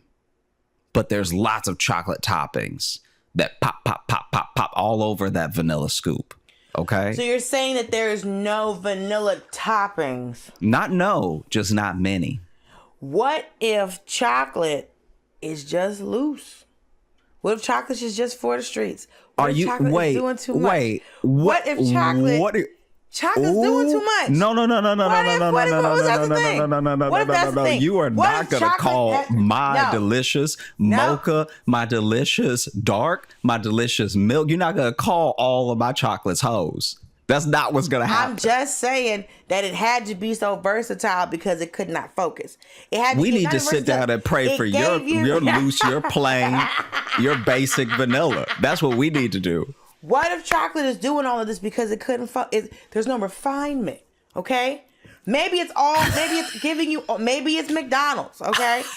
Maybe it's McDonald's. Maybe it's out here just throwing anything. You need to slow. You need to slow where you're going right now because you're about to crash. All right, I ain't got to do. You about to crash. You sound as someone who was the tomato soup. You sound like the tomato soup right now. Don't you because dare. When you say, but I know chocolate is still chocolate. I know chocolate is still chocolate. I'm not finna sit up and say that. Listen, salsa will never be tomato soup. Okay. When chocolate will always be doing all of this out here. Okay. When you say that, what if chocolate is McDonald's? Please remember. Please remember What? What flavor a McFlurry is and is Vanilla. only vanilla. And then you just add stuff. It's like a Blizzard at Dairy Queen. It's a base. It's giving what it can do is it can give you other things. Or it could just be an ice cream cone. One of the first time as a child that you was able to use a machine, from the first time you saw an ice cream cone coming out of a machine, it was vanilla or vanilla chocolate swirl. But it was vanilla day one, baby. Vanilla been here since you had teeth. That's simply not true. It was vanilla or chocolate or the swirl. Hey, you out here? So your machine had 3 nozzles. Congratulations! Look at God. And look, I know what you tried to do. You tried to get me to go off the rails, and it's not going to work. No. Listen, you got to go off the rails because the rails are fine and established. All I'm saying is you are really coming at me like you own Hershey's, like you own Lindor, like you own all of it. Don't mean nothing to me. Okay? No, name me one of the vanilla companies. Go ahead. What you mean? What do you mean? What do I mean? You just started rattling it off. Chocolate companies. Tell me those great, beautiful, powerful empires of vanilla. What? They don't exist. Madagascar, baby. The country? It's their... You said empires. That is their... McCormick, okay? That's who's out here giving you vanilla. But this is the thing. I named chocolate companies. You've never had... You can buy vanilla beans, right? Mm-hmm. And do whatever you need in your life, okay? Mm-hmm. Mm-hmm. You can't go pick up a bag of cacao beans. That's not happening. You got to process this. You just can't show up and be like, hey, let me get that pod. Let me get that giant bean and get the seeds out. Dry these seeds, ground them, add sugar, because what you have to remember is that you've never had chocolate in its pure form. Chocolate is not sweet. It's not about being sweet. It's about being delicious. It's about being versatile. And all they do is add sugar to it. When they do something with a vanilla bean, you infuse it with a cream, you can have that vanilla flavor. You ever had Baker's chocolate? The bittersweet? No. Baker's chocolate. Just the big brick of chocolate. Yeah, but the thing is, Baker's chocolate is actually the true form of chocolate because there's no sugar in it. We all remember the other episode of Roseanne where DJ bit into Baker's chocolate. He's like, ugh. And she's like, yeah, I tried to tell you 6 times. So, what I'm saying is, chocolate in its raw form is not good if you put sugar in it. That's simply not true. Have you had plain chocolate? I have had plain chocolate. And I've also had the darkest of dark chocolate from... They still put sugar in it. No, I know, but that one, when you go to like Ecuador, or you go to these countries that do the 95%. So for you to prove this point, you had to go to Ecuador? I didn't have to go to Ecuador. I'm simply saying that at every level of putting sugar in chocolate, all the way to no sugar, it was fire. All the way to no sugar. So from no sugar all the way to just sugar, chocolate is dope. And it's useful. If it was dope, how come nobody's... If it was dope, chocolate with no sugar, why is that not something you can really... Like, other than like big ass brick or Baker's chocolate, which also looks stepped on, no one... Because dark chocolate... Because like they've given us dark chocolate, given us milk chocolate, given all those things, right? Mm-hmm. So dark chocolate is chocolate that has no milk in it. Is that what dark chocolate is? Like, no, dark chocolate has less sugar, almost no ingredients. Like when you see the percentages of like the cacao in it, that's when you know it's like truly not only just quality but also healthier for you, because there's almost no ingredients at all. The only ingredient will be what they put in it with the mix. So if you have like a matcha dark chocolate, you'll read it and it'll say like the bittersweet chocolate, the matcha green, and cane sugar will usually be like one of the last ingredients, which means they put the least of that in there. They let these people put grass in this chocolate? You can put anything in chocolate. What about matcha? Yeah. Tastes like grass. I've had it and they made it very good. It's grass. It's very complicated to make, but it tastes like fresh lawn. Because your vanilla is like a platform. You said it yourself. It's a carrier. No one's making money off of, okay? I'm not making no money off of this vanilla. You're not making no money off of this vanilla. So you're making no money off this chocolate. Okay? Then vanilla in general is like a carrier. It's a platform. It's like an elevator floor. All right. But it can also, chocolate is the whole house. No, it's the whole house you're in. But vanilla can be listen, when you look at these specialty flavor ice creams, chocolate is not always the base. Because if you put a bunch of stuff on chocolate ice cream, it just tastes like chocolate ice cream. Right? But vanilla, throw a little caramel swirl in it. Throw a little fudge swirl. Hey, do both. You're an American. Nobody can stop you. You're awful. So out here throwing all kinds of things in this ice cream, right? Because it's a collaborator, okay? Chocolate is a bully. It's pushing all other flavors out the way. Like, this I is do insane. This is wild. Hey, I'm telling you, as someone who's been where you are right now, this is a mirror, okay? I'm trying to help you the way you tried to help me. Chocolate is a bully. Okay, it's sitting up melting in your hands, getting all over your face, making you look like that you ain't a college graduate. All right? Why are there so many chocolate candies and there aren't that many vanilla candies? We've already established that bars. Because of the nature of the plant. For the same reason that there's orange juice and not pine juice. There's no flower, like you get juice out of fruit. We're not asking plants that don't have fruit to be juice. So wait, what was that apple juice versus pine juice thing? You're saying that there's no vanilla bars, and there's no vanilla bars because of the nature of vanilla. And now I'm asking why there's no vanilla. There's no vanilla M&Ms. There's no vanilla. You know what I'm saying? Like loose candies. Because it is a flavor that comes from. Think of it like more like a herb, because it's a plant that gives you a flavor. So like your bay leaves, oreganos, stuff like that. So you're not going to get the same things out of vanilla that you get out of chocolate because of the nature of the plant.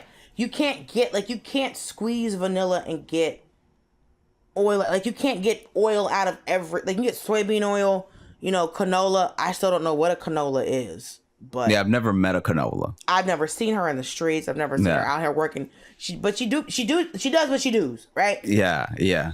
But also sesame oil. What a tiny seed. Giving us flavor. Giving us flavor, bro. Like I remember the first time I had something with sesame oil in it, I was like, I think that must have been the devil, because that was just too much flavor hitting me all at once. That was insane. And have you ever eaten a sesame seed? It didn't give you all of that. No, I've had an everything bagel and it tastes like nothing. Nothing. So the fact that they're really out here, they were like, listen, we got these tiny ass seeds. We're going to squeeze on this plant. We're going to do something out here. Right? What I will offer up, though, is to your point of think of it as an herb.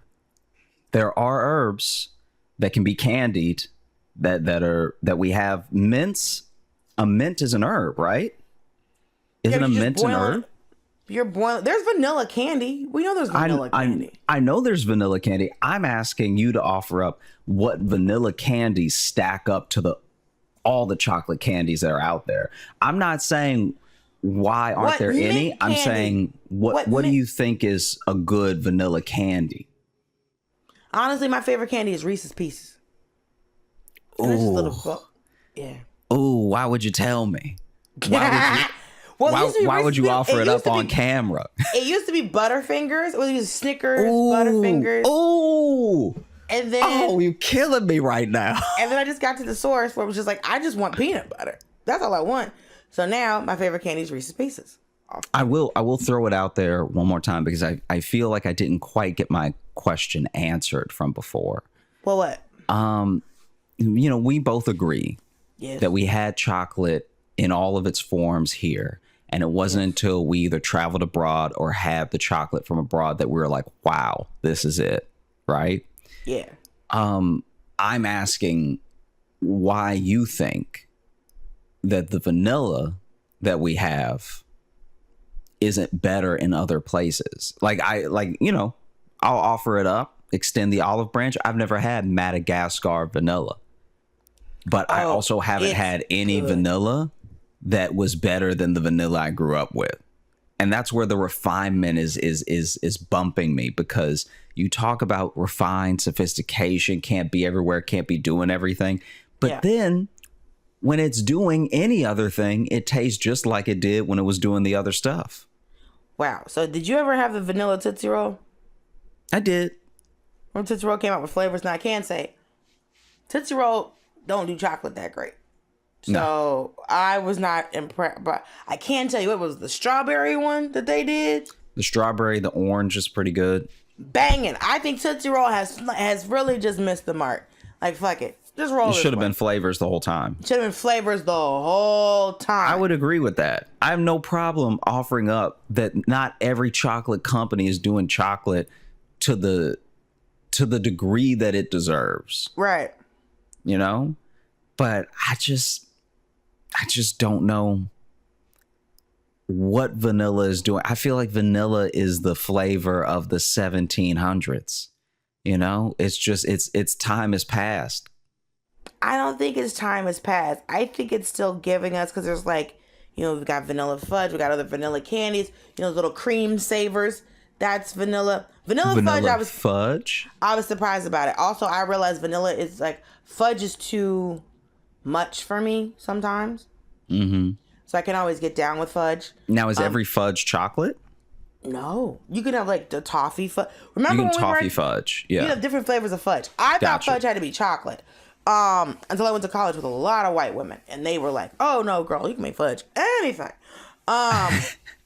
There's peanut butter fudge. You've had peanut butter fudge. Yeah, I've had peanut butter fudge. I just assumed that there was a little bit of chocolate in it. Now, I can say I don't know what the hell fudge is, truly. I saw a girl make it in the microwave just seems sometimes. congealed of the thing that you're eating. I think there's condensed milk in it. I think there's a thing. You can make fudge different. I've had peppermint fudge, all kinds of fudge. Because, we've all been to a mountain town. And been to a, oh my God, I just had the word for it. General store. But yeah, I'm just saying that, no, there's not a lot. I don't know there's a lot of mainstream, out here every day, vanilla candies. No, that's not a thing. While chocolate is everywhere. But maybe it's the demand and they have to up the supply. What are you talking about? Chocolate? Yeah. I think that vanilla, maybe it's just not in demand like that. So then they get by how they can get by. You have to get it how you live, as they say. So you're...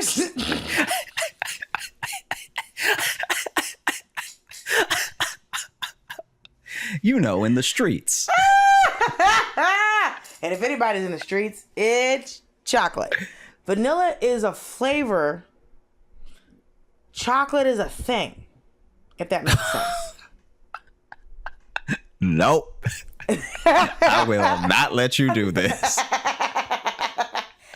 This is how conspiracy theories start. This is no. Vanilla's a flavor, chocolate is a thing, all right? And it's not a thing from this world. And it's an inside job. You can find the real chocolate, the original chocolate, at Area 52. That's the area they don't tell you about. Nah.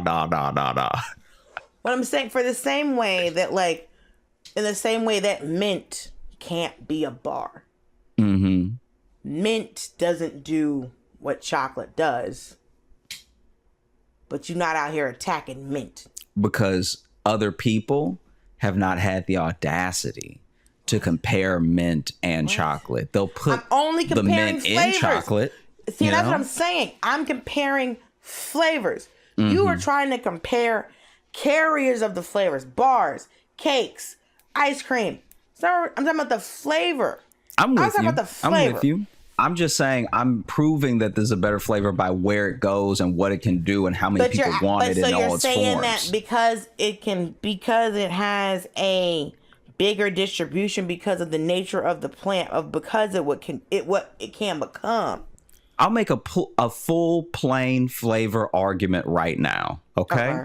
In a chocolate milkshake and a vanilla milkshake at a diner, a mistake that I often see it happen. I've had it happen to me throughout my entire life. When you get a vanilla milkshake, yes, the ratio of milk can be off, and it can easily be off because vanilla is a carrier. The distribution of milk and chocolate in a chocolate shake is much harder to mess up, because if you put too much milk in a chocolate shake, it's not even going to look like a chocolate shake. It's going to look like a dirty milk, you know? So you're saying just because vanilla and milk are both white? No, I'm saying what I've had happen to me in my life has been milkshakes, whether they were chocolate or vanilla. The vanilla, sometimes it can't even overpower the milk. Now I'm just drinking some cold milk with some ice in it with a little bit of vanilla flavor. So because you've been to a diner owned by some cheap motherfuckers who bought cheap ass ice cream, or thought that somebody wouldn't notice because they didn't put enough vanilla ice cream in to this milkshake, this is vanilla's fault? Because I've had some very amazing vanilla milkshakes, but honestly, my milkshake of choice is strawberry or a cookies and cream. Or have you been to the Chick-fil-A and had the peach? the peach one. Oh, the lemonade one? The frosted lemonade. Yeah. Or a mint cookies and cream shake. Mm-hmm.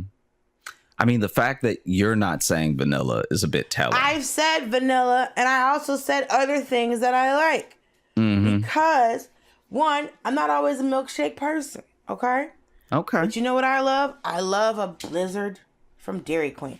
But yeah, all I'm saying is that I'm not trying to win here. Real quick, I'm so sorry. I'm just, because I also know we have to wrap up soon. You reminded me. You know how at Dairy Queen they're supposed to flip the Blizzard upside down to show you how thick it is, fall out. And there's nothing like when it falls out, because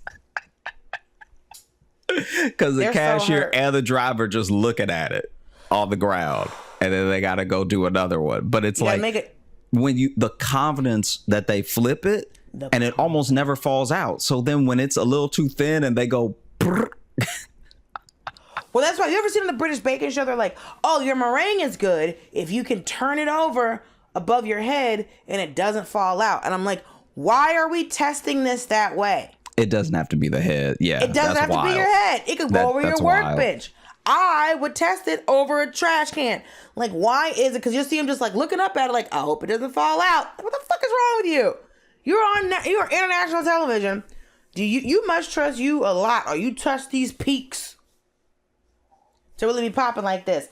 I know that a lot of people are going to disagree with me, but that's because we all love a chocolate bar. You know, it wasn't, Charlie and the Vanilla Factory. That didn't happen. So I understand that people have a place in their hearts for chocolate. I didn't expect to win this. Okay? I just wanted to have the discussion. So listen, I'm Dulce Sloan, okay, on the things DULCESLOAN on all of the social media platforms that make you question your self-esteem. And this is my friend, my cohort, my buddy, Josh Johnson. And you can find me on all the stuff at Josh Johnson Comedy. TikTok, YouTube, all that stuff. Hit me up on Instagram. Let us know in the comments of these videos that get posted what you think. And feel free to let us know what you'd love to hear us talk about next. If there's a classic duo that you think one's better than the other, if there's a classic rivalry that you want to get our thoughts on, y'all just let us know. But we appreciate you listening. We hope you had fun listening. And I hope you have a great day into the weekend. Call your mom.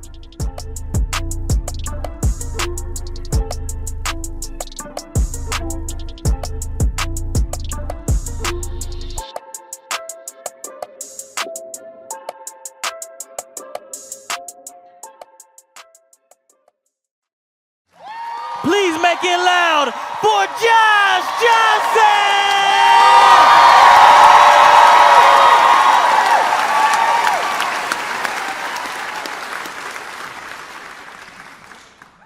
One thing that is very fun about being in Pittsburgh is your sort of singleness in fandom. The way that you love the Steelers, right? The way that you, yeah. And I saw this story about a woman whose husband sadly passed, and to commemorate him, she kept his Steelers tattoo.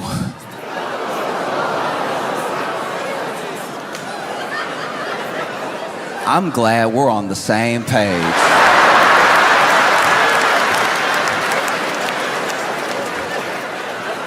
Because initially when I saw it, I was like, what? Yeah, no, kept the Steelers tattoo, and it's like in a little. And then in the article, she was like, yes, we kept the tattoo. No, we don't think it's weird. And I was like,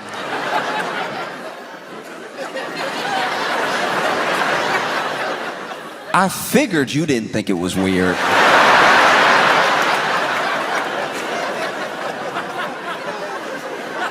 Seems like it was your idea. That would be wild if you were sitting there holding the plaque like, I can't believe they let us do this. This is...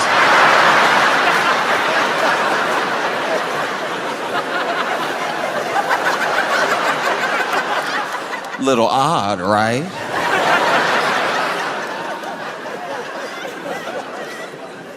And look, I don't know.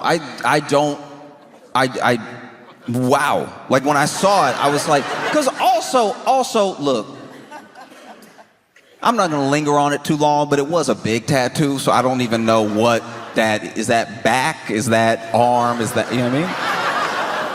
And maybe this is something that the husband would have loved. Maybe he's like, yeah, keep it, put it in the living room, right?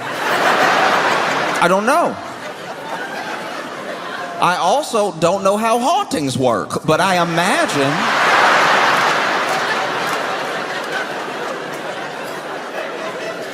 I do imagine having some of my skin means I'm gonna stop by.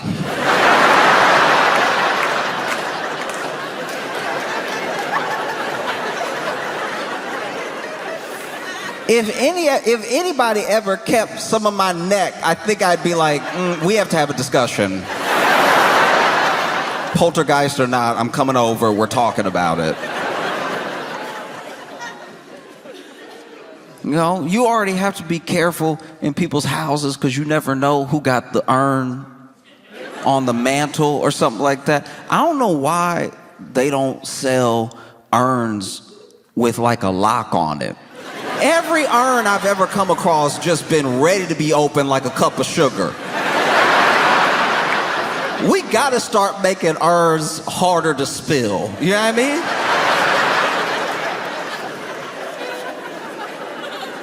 I've been in people's houses where they got, whether it's like a family member or the pet, they got the urn on like a mantle or a bookshelf, and I'm like, that's a little high.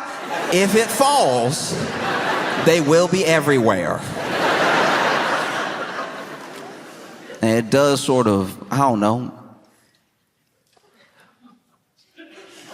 It does taint the memory a little bit if this urn fall and now you gotta Dyson him up.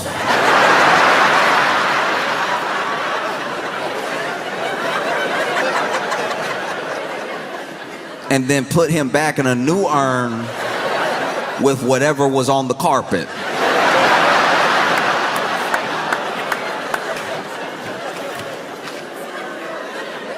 Just something to think about, baby. Literally, just even McDonald's cups are harder to spill.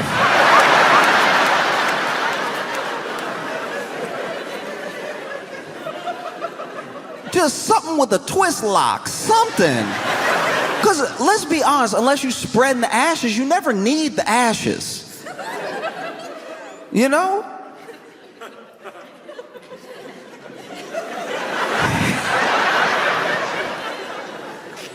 It's not like you hiding something in the ashes and then you're gonna open up the urn, pull out the Glock. Like that'd be a wild home invasion. That'd be imagine you're,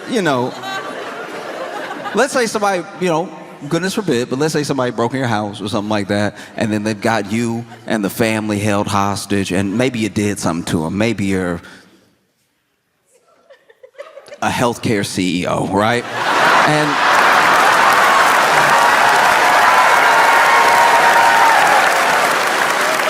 so then they got you tied up with your family and everything, and it's like, look, I'm sorry, all right? And they're like, sorry is not enough, you about to go. It's like, okay. All right, I get that, but okay, look. A long time ago, my wife passed, and I always said that, like, whenever I go, I'd like to go with her, and she's right there. Intruder gonna be like,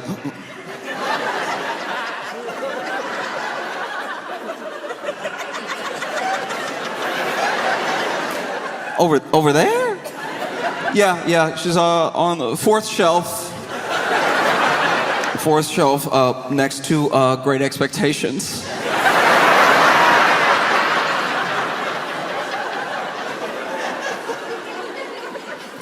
If I could just like hold her, I'll just, just small kindness. Let me hold her while you bow. You know? The intruder's like, okay, go ahead. Go get her.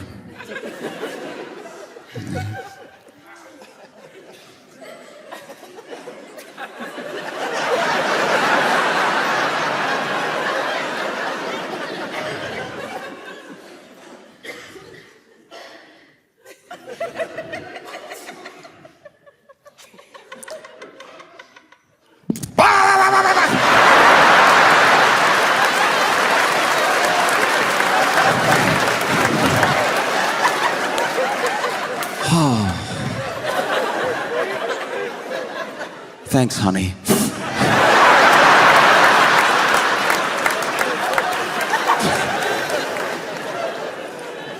No, it's wild. Because now that mantle it's like in a frame. And I guess they're gonna put it on the wall. That seemed just as precarious as any urn. Imagine you having a house party. And somebody bumped the frame, it fall. Now you getting yelled at. You knocked over daddy.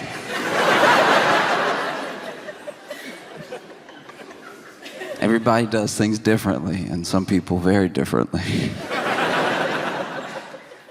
But once again, I don't know. I don't know if he would have loved this sort of thing, But it'd be crazy to think he might be looking down like, ugh.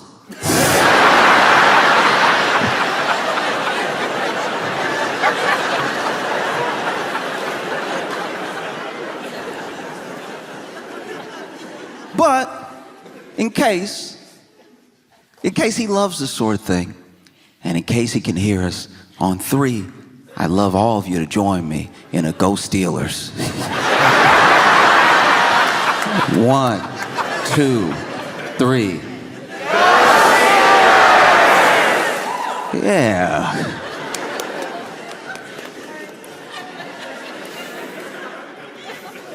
Hopefully that will stop me from being haunted.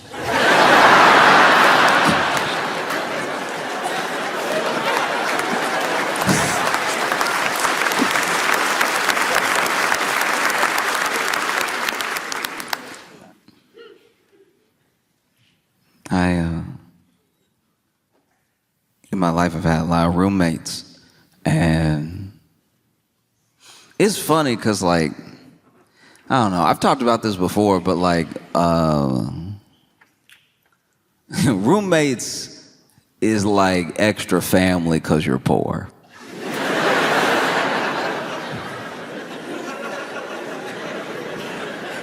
You don't exactly bunk up with a stranger because things are going well.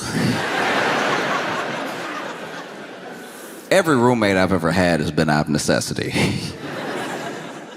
And you just gotta get used to it. But it's crazy because people, the way that people are roommates is usually a clue into how they lived before, like how they were raised potentially. Maybe they were raised to act differently than they're acting as roommates, and this is them out on their own for the first time, rebelling against all these rules they had at home when they were, younger. That's the most charitable way to put it. Like, I think mostly a lot of people are insane. And there's nothing like having like a messy or lunatic roommate, and then maybe you do become friends though. Maybe you're friends, maybe you're friendly. And then you go visit them at their house and you see that it's pretty much the same. This person is wild through and through. I had a roommate that,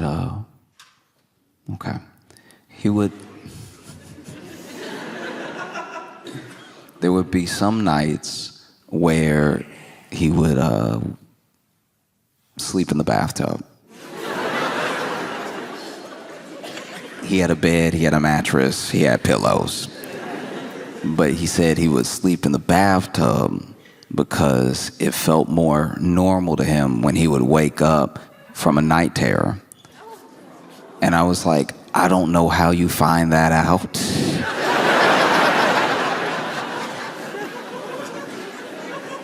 That means this man had night terrors and tried every room before he went tub.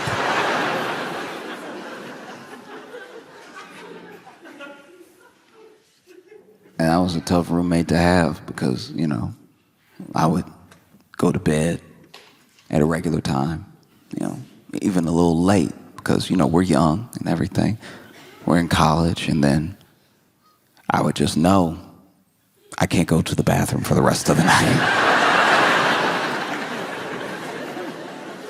No, I can't. I'm gonna have to hold it until he wakes up. And what would normally be distressing, sleeping peacefully, and then hearing from the bathroom, is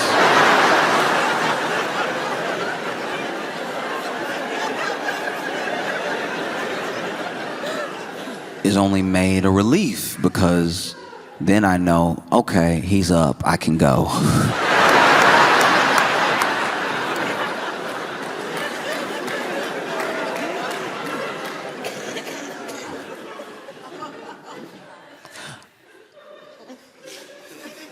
A lot of people in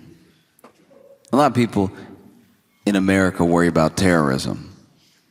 It's a top concern for some people, and it just depends, mostly, to me at least, on when you were born, And I think that within this understanding of terrorism, there are many different definitions, One definition is someone who stokes fear and anxiety for the purpose of fear and anxiety in their enemies. And there's a lot of talk of terrorism or potential terrorism. People get called terrorists all the time, and there are some people that want to equate terrorism to one specific group, one specific religion. But I know that there are terrorists, but the terrorists that I'm talking about, they have no religion. The terrorists that I'm talking about, the terrorists that I believe already live in the U.S., they don't have some God that they call to for their purpose of doing what they do. They just do it to stoke fear and anxiety. I'm talking about people who put an empty box of cereal back on the shelf. These people have no place in our society, all right? I had a roommate. Last straw for me was this man. I had bought some Cheerios, and I bought it for the group. We all eating out here. And so then I go to grab the Cheerios, and I'm excited, I'm hungry. And I go to grab the Cheerios, and there's a certain feeling. Anyone who's been a victim of what I'm talking about will know the feeling. It is a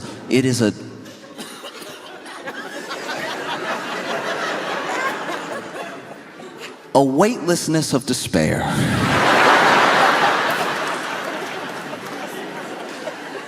You go to grab what you think might even be a half-full box of cereal, and in your attempt to grab it, you put too much energy, too much force into your shoulder, into your arm, into your hand. And when you put that force into your shoulder and your arm and your hand, and you grab the box of cereal and you go to lift it up, you hit the top of the cabinet.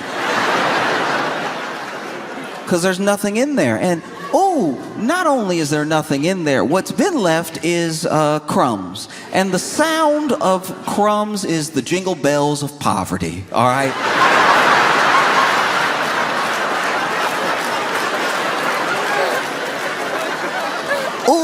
I've never felt poorer than when I hear crumbs. Hearing crumbs is right out of Oliver Twist. Crumbs is what Charles Dickens wrote all his best work to. I didn't even think I could hear crumbs. Oh, but they have a sound. It's a mix between bread particles bouncing off each other and then a whisper. It's in a moment. It's something that almost can't be identified. And it's the whisper of those crumbs, the same way that you could split atoms or you could collide particles and make an entire boom, a bang, a nuclear bomb, and a hydrogen bomb. The banging together of these bread particles makes one singular noise, and it is the universe telling you from a point of almost quantum physics, bouncing the particles off each other, that you're poor. That's the sound of poor. Wouldn't you love to say yum? You'll never say it. You're too poor. These are crumbs.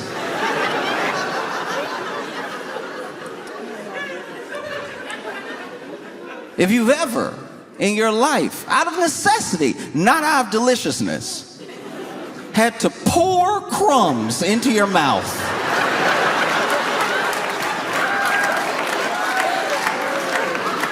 only in the Bible do I imagine this level of thirst for food.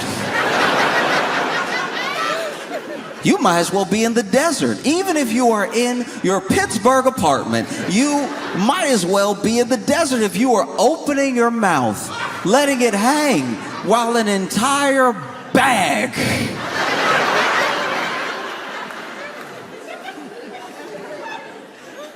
while a bag of crumbs slides and floats to your mouth. Because the crumbs that are sliding into your mouth from this bag, they have no Christianity. These crumbs are there to embarrass you. They're there to make you look and feel poor while you pour them into your mouth.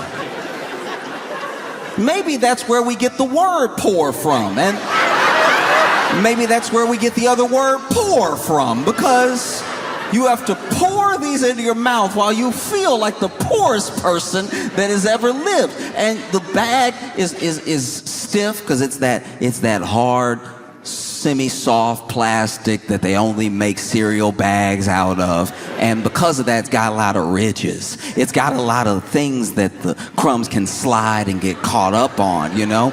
It's a lot like when you try to get water to a new place and the water is working its way through the canyon, but it doesn't know where to go yet. It's being pushed by the other water. And this gravity that's pulling down the crumbs to your mouth has the crumbs rushing at you from all angles. Even when you try to pinch the bag, you try to pinch the bag to give yourself some dignity. You try to pinch it and straighten it up to make a funnel for your mouth, because this is all you have. Crumbs is all you have. Crumbs is your life. And so you make it as straight as possible. You slide it down. Only when you are making a paper plane do you have this level of intent as you straighten something out. You straighten it out as much as possible, and then you dip it into your mouth, and still the ridges find a way. Because the devil is busy. Oh, the devil is hard at work trying to make you look and feel poor, even if you're alone in the room. You pour the crumbs, they're rushing from all angles, skiing down the plastic to your mouth. But then something happens. You don't know if it's in the middle of the bag or it's at the very edge, because some bags, depending on what cereal you get, have smooth tops and some have ridged tops, okay? That's going to be important, because if it's a smooth top, the crumbs will slide out. If there's ridges right at the top, that means that the crumbs have one last giddy up before they get to your mouth. And so then not only do they giddy up, but you are looking for the food. You'd at least like to see what you're eating. And so you're looking down the bag, and the crumbs are like, we can go anywhere. We could go in your mouth, we could go up your nose, but we love to go in your eyes. And so then you're standing there with crumbs in your mouth and in your eyes and down your face and down your shirt, because as soon as they got in your eyes, they stung, because crumbs are sharp. You might as well juggle knives over your open eyes. You know what that feels like? To be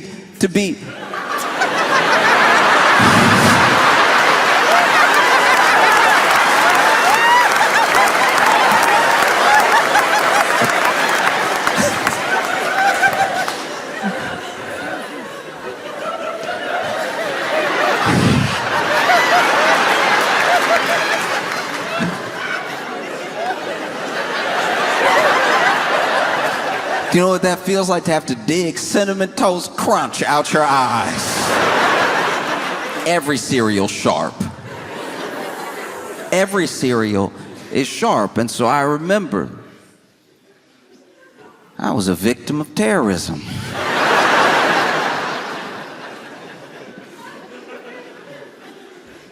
And I took my crumbs like a man. But then I confronted my roommate. I said, hey.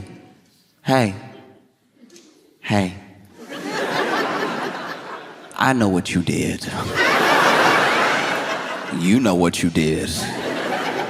I don't know why you did it. I feel like I've been very respectful. I feel like we have a good rapport. I don't know why you would engage in such a vicious attack against my Saturday. And he was like, what? I was like, you know what? Because he did know what. Because without me saying anything else, he was like, look. I put it back, but there was some in there.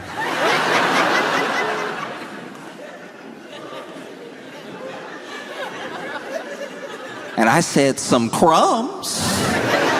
He's like, no. There was Cheerios in there. And then I thought, okay, maybe I've made a mistake. Maybe I have accused the wrong roommate, because I have more than one. And so then I walked to the kitchen with him, because the bag and the box were laying on the ground, because I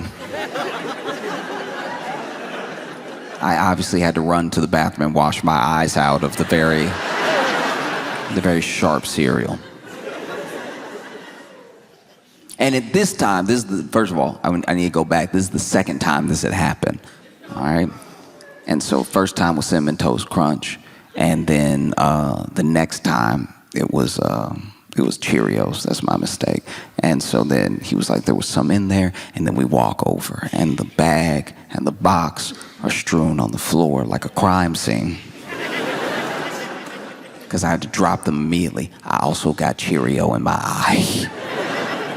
And I was like, there was nothing. And you know there was nothing because it was only crumbs. And now the crumbs are in me and on me. And then he's like, no, there was something left. I was like, what left? And he was like, there was one Cheerio. And I was like, now I know. You might as well be Osama bin Laden, because the fact that there was one Cheerio you chose to not eat and leave means you're out of your mind. And then I looked, and sure enough, there was one Cheerio on the ground. One Cheerio.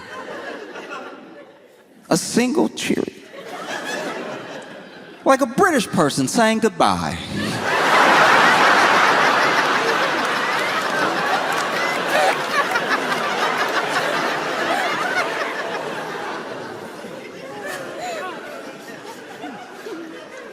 Obviously, I didn't kill him. I'm here with you now, but I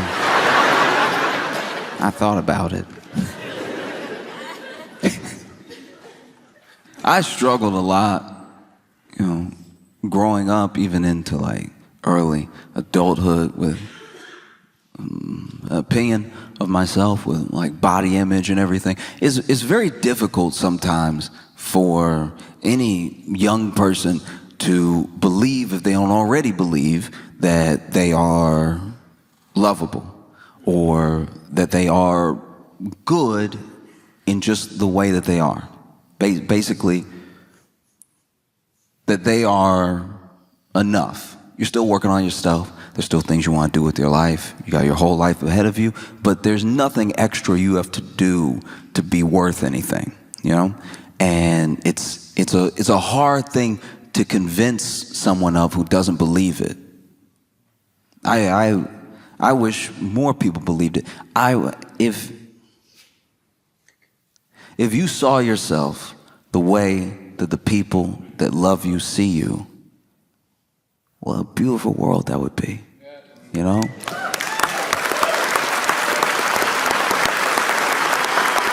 And it's not as if love isn't poured into and on these people, showered with praise when something goes right. You know, not everyone gets it, but even for the people that do, they still struggle with body image, they still struggle with confidence. And then for the people who should have people that they look up to, maybe not giving them any of that, either being indifferent to them or actively hurting their confidence. Sometimes even when you have those positive forces in your life, you still don't accept it in a way that would help boost your confidence. You're like, you know, she loves me, but that's like my mom. She biased.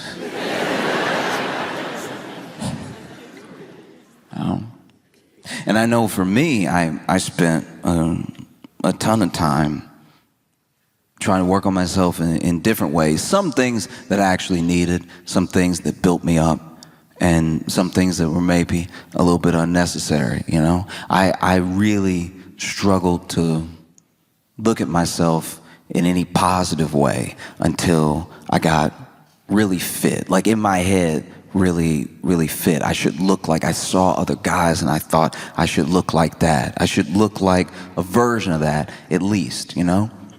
And never mind that I'm looking at dudes who have been on their own journey or struggle with their own confidence, or maybe get a little extra help to look the way that they look. I don't know.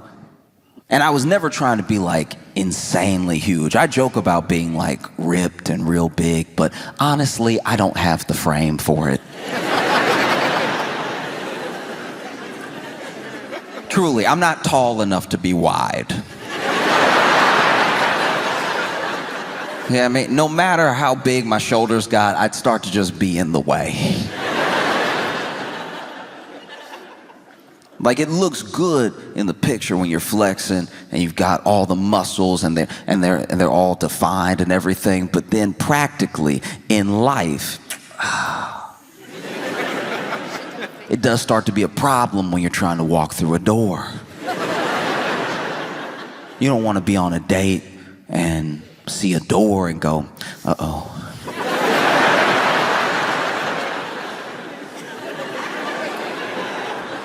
How do we handle this? You know, because the shoulders, the hips, they're all wide and muscular, but that door frame, oof, making all of them standard. I can't believe they're doing this. And then you're holding hands, you get to the door, and you're like, you first. You look like you being a gentleman, you know. Please go ahead. And then she walks through the door with ease, and you now have to figure something out. You're standing on the opposite side of the door, and you're like, oh, okay.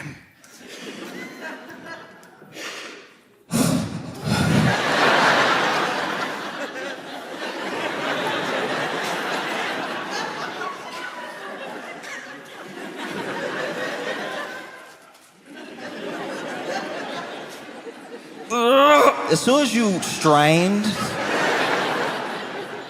you let her know this isn't going to be the life for her. I never wanted to be huge. I just wanted to be very, very fit, you know? And I worked on it with some success, with less success. But even when I started to work out, I realized that wasn't really the issue. Now I was going to the gym, and I was eating as much as possible, and I was gaining a little bit of weight. Not much. And I was like fighting to keep looking this certain way. And I finally accepted that, like, even if I got there, maybe I wouldn't be happy. And I even discovered that through other people who I knew were there. People who I wanted to look like that were in my life, you know? And they still had all the same problems I did. And I would go to the gym and I'd see people packed in there fighting to look a certain way so they could feel a certain way. And there is a bit of a cheat code. You could try to work on feeling the way without having to fully change your entire body. You know? You don't have to earn loving yourself through like straining and potentially hurting yourself, you know? Like there's some things that there's some things that go and be lifted in therapy, you know? Like it's just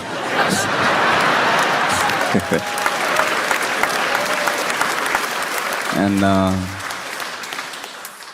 but I remember I would see these workouts, and sometimes you see people get creative. There are a couple machines that are pretty straightforward. You sit down, you want to row, you put your feet here, and you pull. And that's the exercise right here. This is just what you do, and you do it for your back. You know, you work a little biceps in there too, and maybe if you're trying to work more of the back, you can lean forward a little, lean back a little with the pull, you know. I saw a guy sit down like normal and then put his feet in.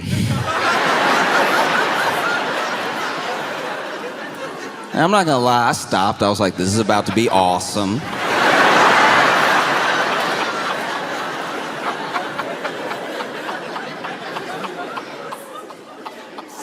And this man, I don't know what muscle it works out. It seems like it just ruins your joints, but he went,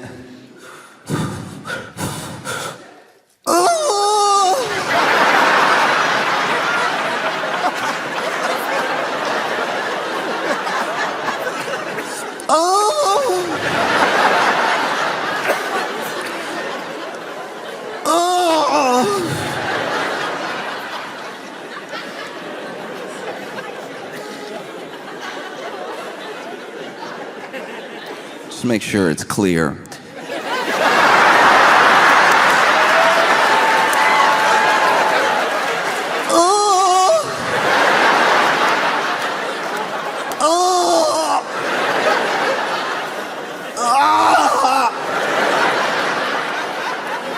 And it looked like it felt like it sounded.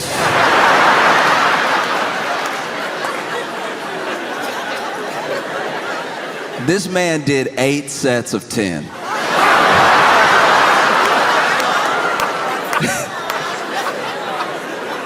And I watched the whole thing.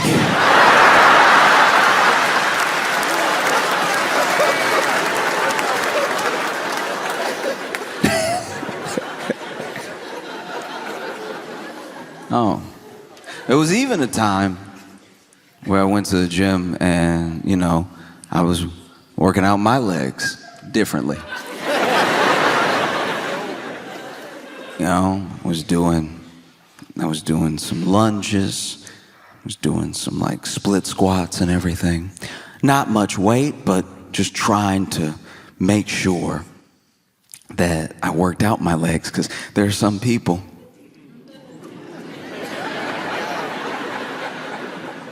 that in all that self-consciousness and all of that wanting to build up for yourself, your body and your image, they still only work on the glamour muscles. They forget the base. They forget their core sometimes, and they definitely forget their legs. And we've been told since we were children that the legs are important.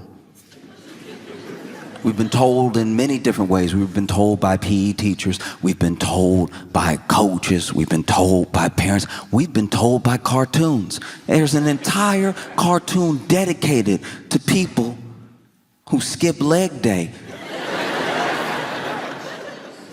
Johnny Bravo was trying to warn us for our entire childhood how important leg day is. That's not a structure you want. You don't want to have more hair than... So I was working out my legs, and so I'm packed into this gym with a bunch of other people, which is, look, it's very frustrating because this gym was unfortunately affordable. So a lot of people were in there, you know, and I was one of them. And I was hopeful, you know, sometimes they sell memberships all year and they're counting on people not to go. The way the gym structures are built out, it's so that you get all of these people here, but they're signed up, they don't actually show up. And so a gym is able to run fairly efficiently as long as like 1/10 of the people who are members show up at a time. If everybody showed up that was a member of the gym, if everybody started to really decide to work on themselves, it would look a lot like TSA.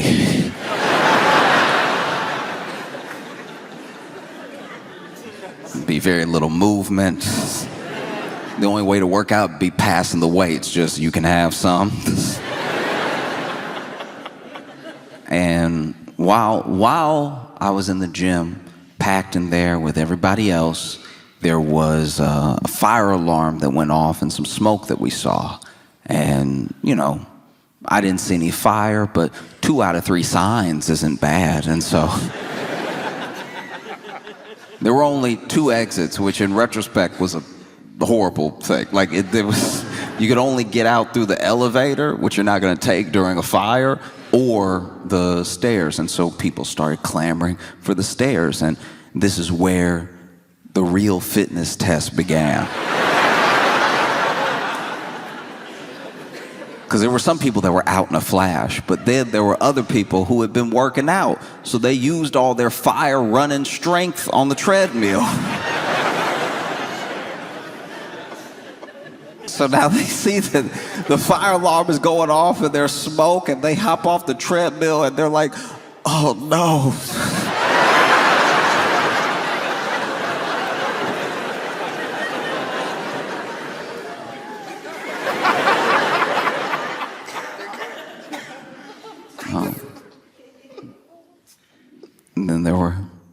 other people, what I would assume people who are a bit out of their mind, that even treated the running out of the gym like a workout. There was one lady literally still looking at her watch going,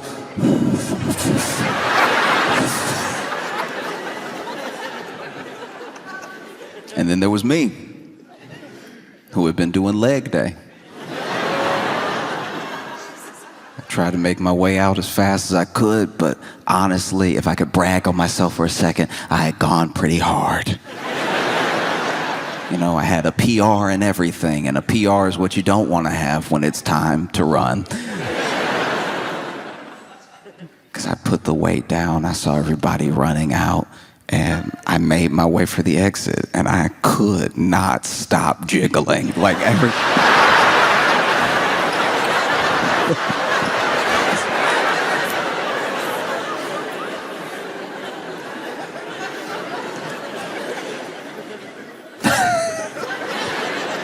And yeah, I don't know if you've ever been in a situation where you have to evacuate for a fire, but nobody moves like there's a fire. Even as you're going downstairs to like get out of the building that has smoke in it that is like clearly, at least seemingly on fire, you still get people that do that thing that people do when they get to the top of the stairs, where now that they're clear, they just enjoy their day. If you've ever been in a walkway, there are people who can't wait. At the beginning of the stairs, they can't wait to get up there. And then as soon as they get up there, as soon as they are past the last step, they're like, oh, yes. As if there's not a ton of people behind them. And so I'm noticing as I'm shaking and jiggling down the steps, how slow people are going down the steps. And so people do start to scream like, hey, hurry, move it, you know, fire. And then we get outside, and it was next to the door. One of the reasons everybody was slowing up was that same lady was out front near the door, just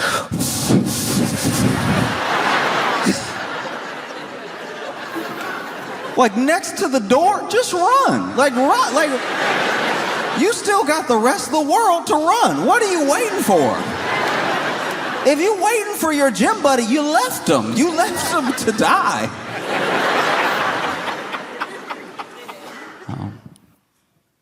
It's funny because I was watching the news and I saw this, can't really call it a debate, it was more of a screaming match.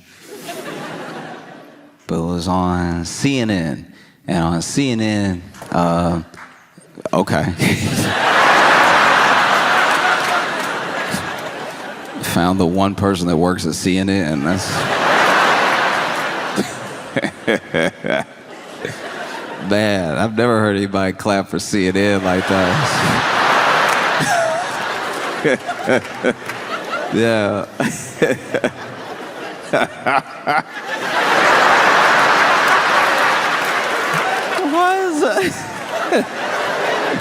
Now, to be fair, though, look. To be fair, we don't know where our friend is from, and CNN abroad is actually substantially better. Like, when you watch CNN and you're in like France or something, it is actually like engaging programming. That we really are the only ones that do CNN the way we do CNN.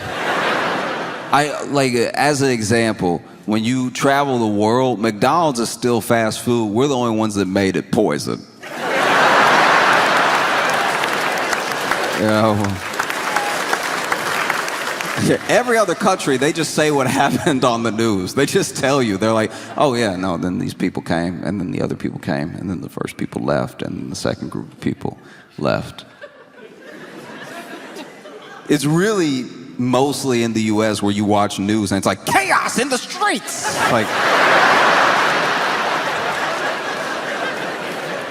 Like every news segment is cutting a promo for a horror movie.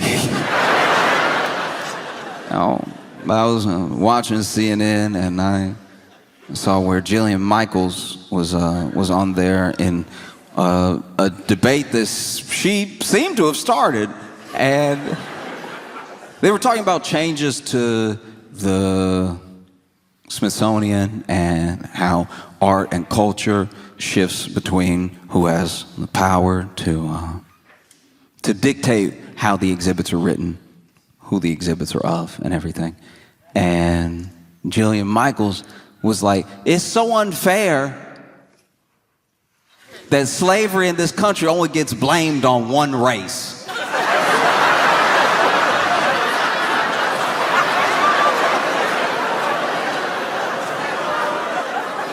Look, as outrageous as that is genuinely funny.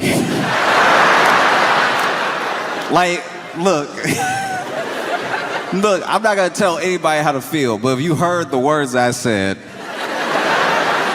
that Jillian said, and you immediately got angry, I would ask you to take a step back. I'm not gonna tell you how to feel. You can be angry if you want to be angry, because it is a very short-sighted, ignorant thing to say, but that's precisely why it's so funny. It is absolutely hilarious. But the best way I can describe why this is funny is when I was a kid, I would I would be at home alone for about 3 hours. I would get off, from school. I would do practice, and then I would get home and I'd be alone for about 3 hours, right? So for 3 hours, I was the only person in the house. And one day, I was just walking through the house. I was eating something. I think I was like eating some Easy Mac and walking, not paying attention where I was going. And I knocked over this vase. And it was a vase that my mom loved, right? And so it smashes on the ground. And I genuinely didn't know what to do, because I was like, man, I'm going to be in a huge amount of trouble. I need to think of something.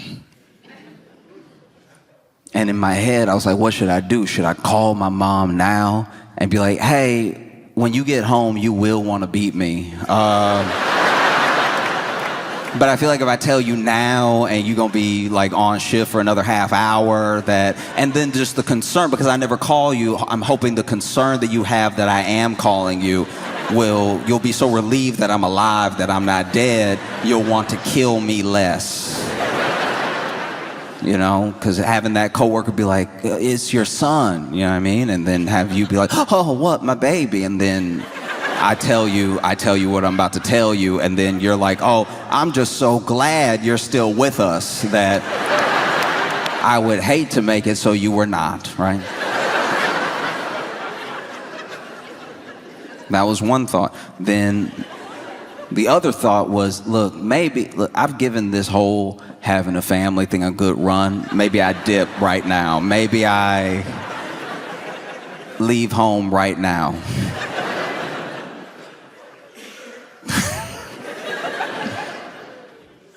And then the third thing, which is what I did do, was nothing. I went to my room and played some video games for what felt like might be the last time in a long time.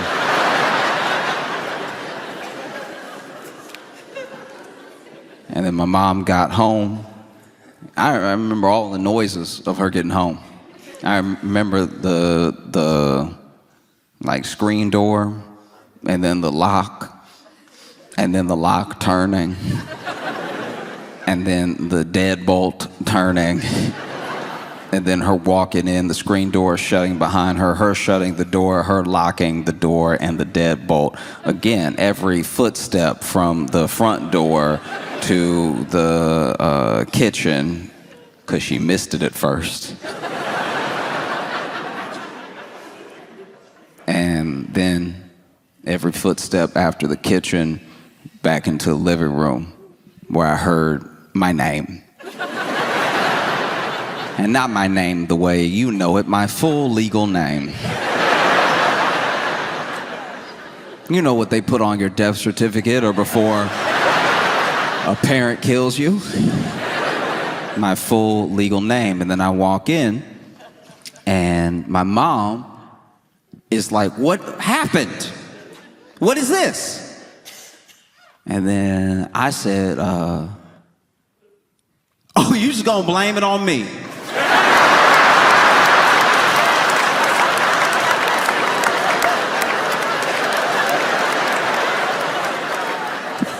Wow, wow. Maybe I was in there playing video games the entire time. Maybe somebody broke it, and left. Maybe I'm lucky to be alive right now.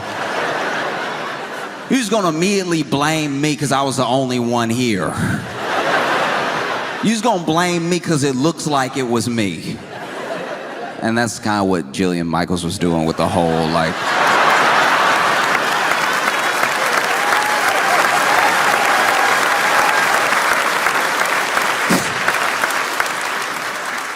Yeah, that's kind of what she was doing.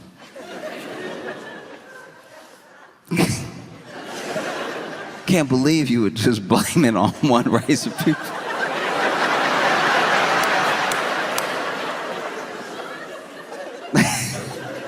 And it's so funny, too, because when it comes to history like that, there are always these bad actors that try to pull the thinnest straw man out of the woodwork, you know? There'll always be that person. There was a guy, I don't actually remember his name, and this is before slavery in the U.S. was more based on race and before more people were shipped to the U.S. There was a dude that I've read about that apparently was of African descent, and he came over and he had about 2 or 3 slaves. And one of those slaves was seemingly of the Caucasian persuasion. And whether this thing is true or a myth, I've heard it my entire life when referencing slavery, that there was one black guy who had a white slave. And I'm like, look, even if that's true, that's not what it's known for.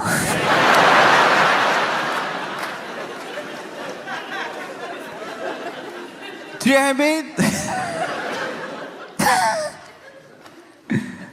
Yeah. You're just picking and choosing how you present an entire idea.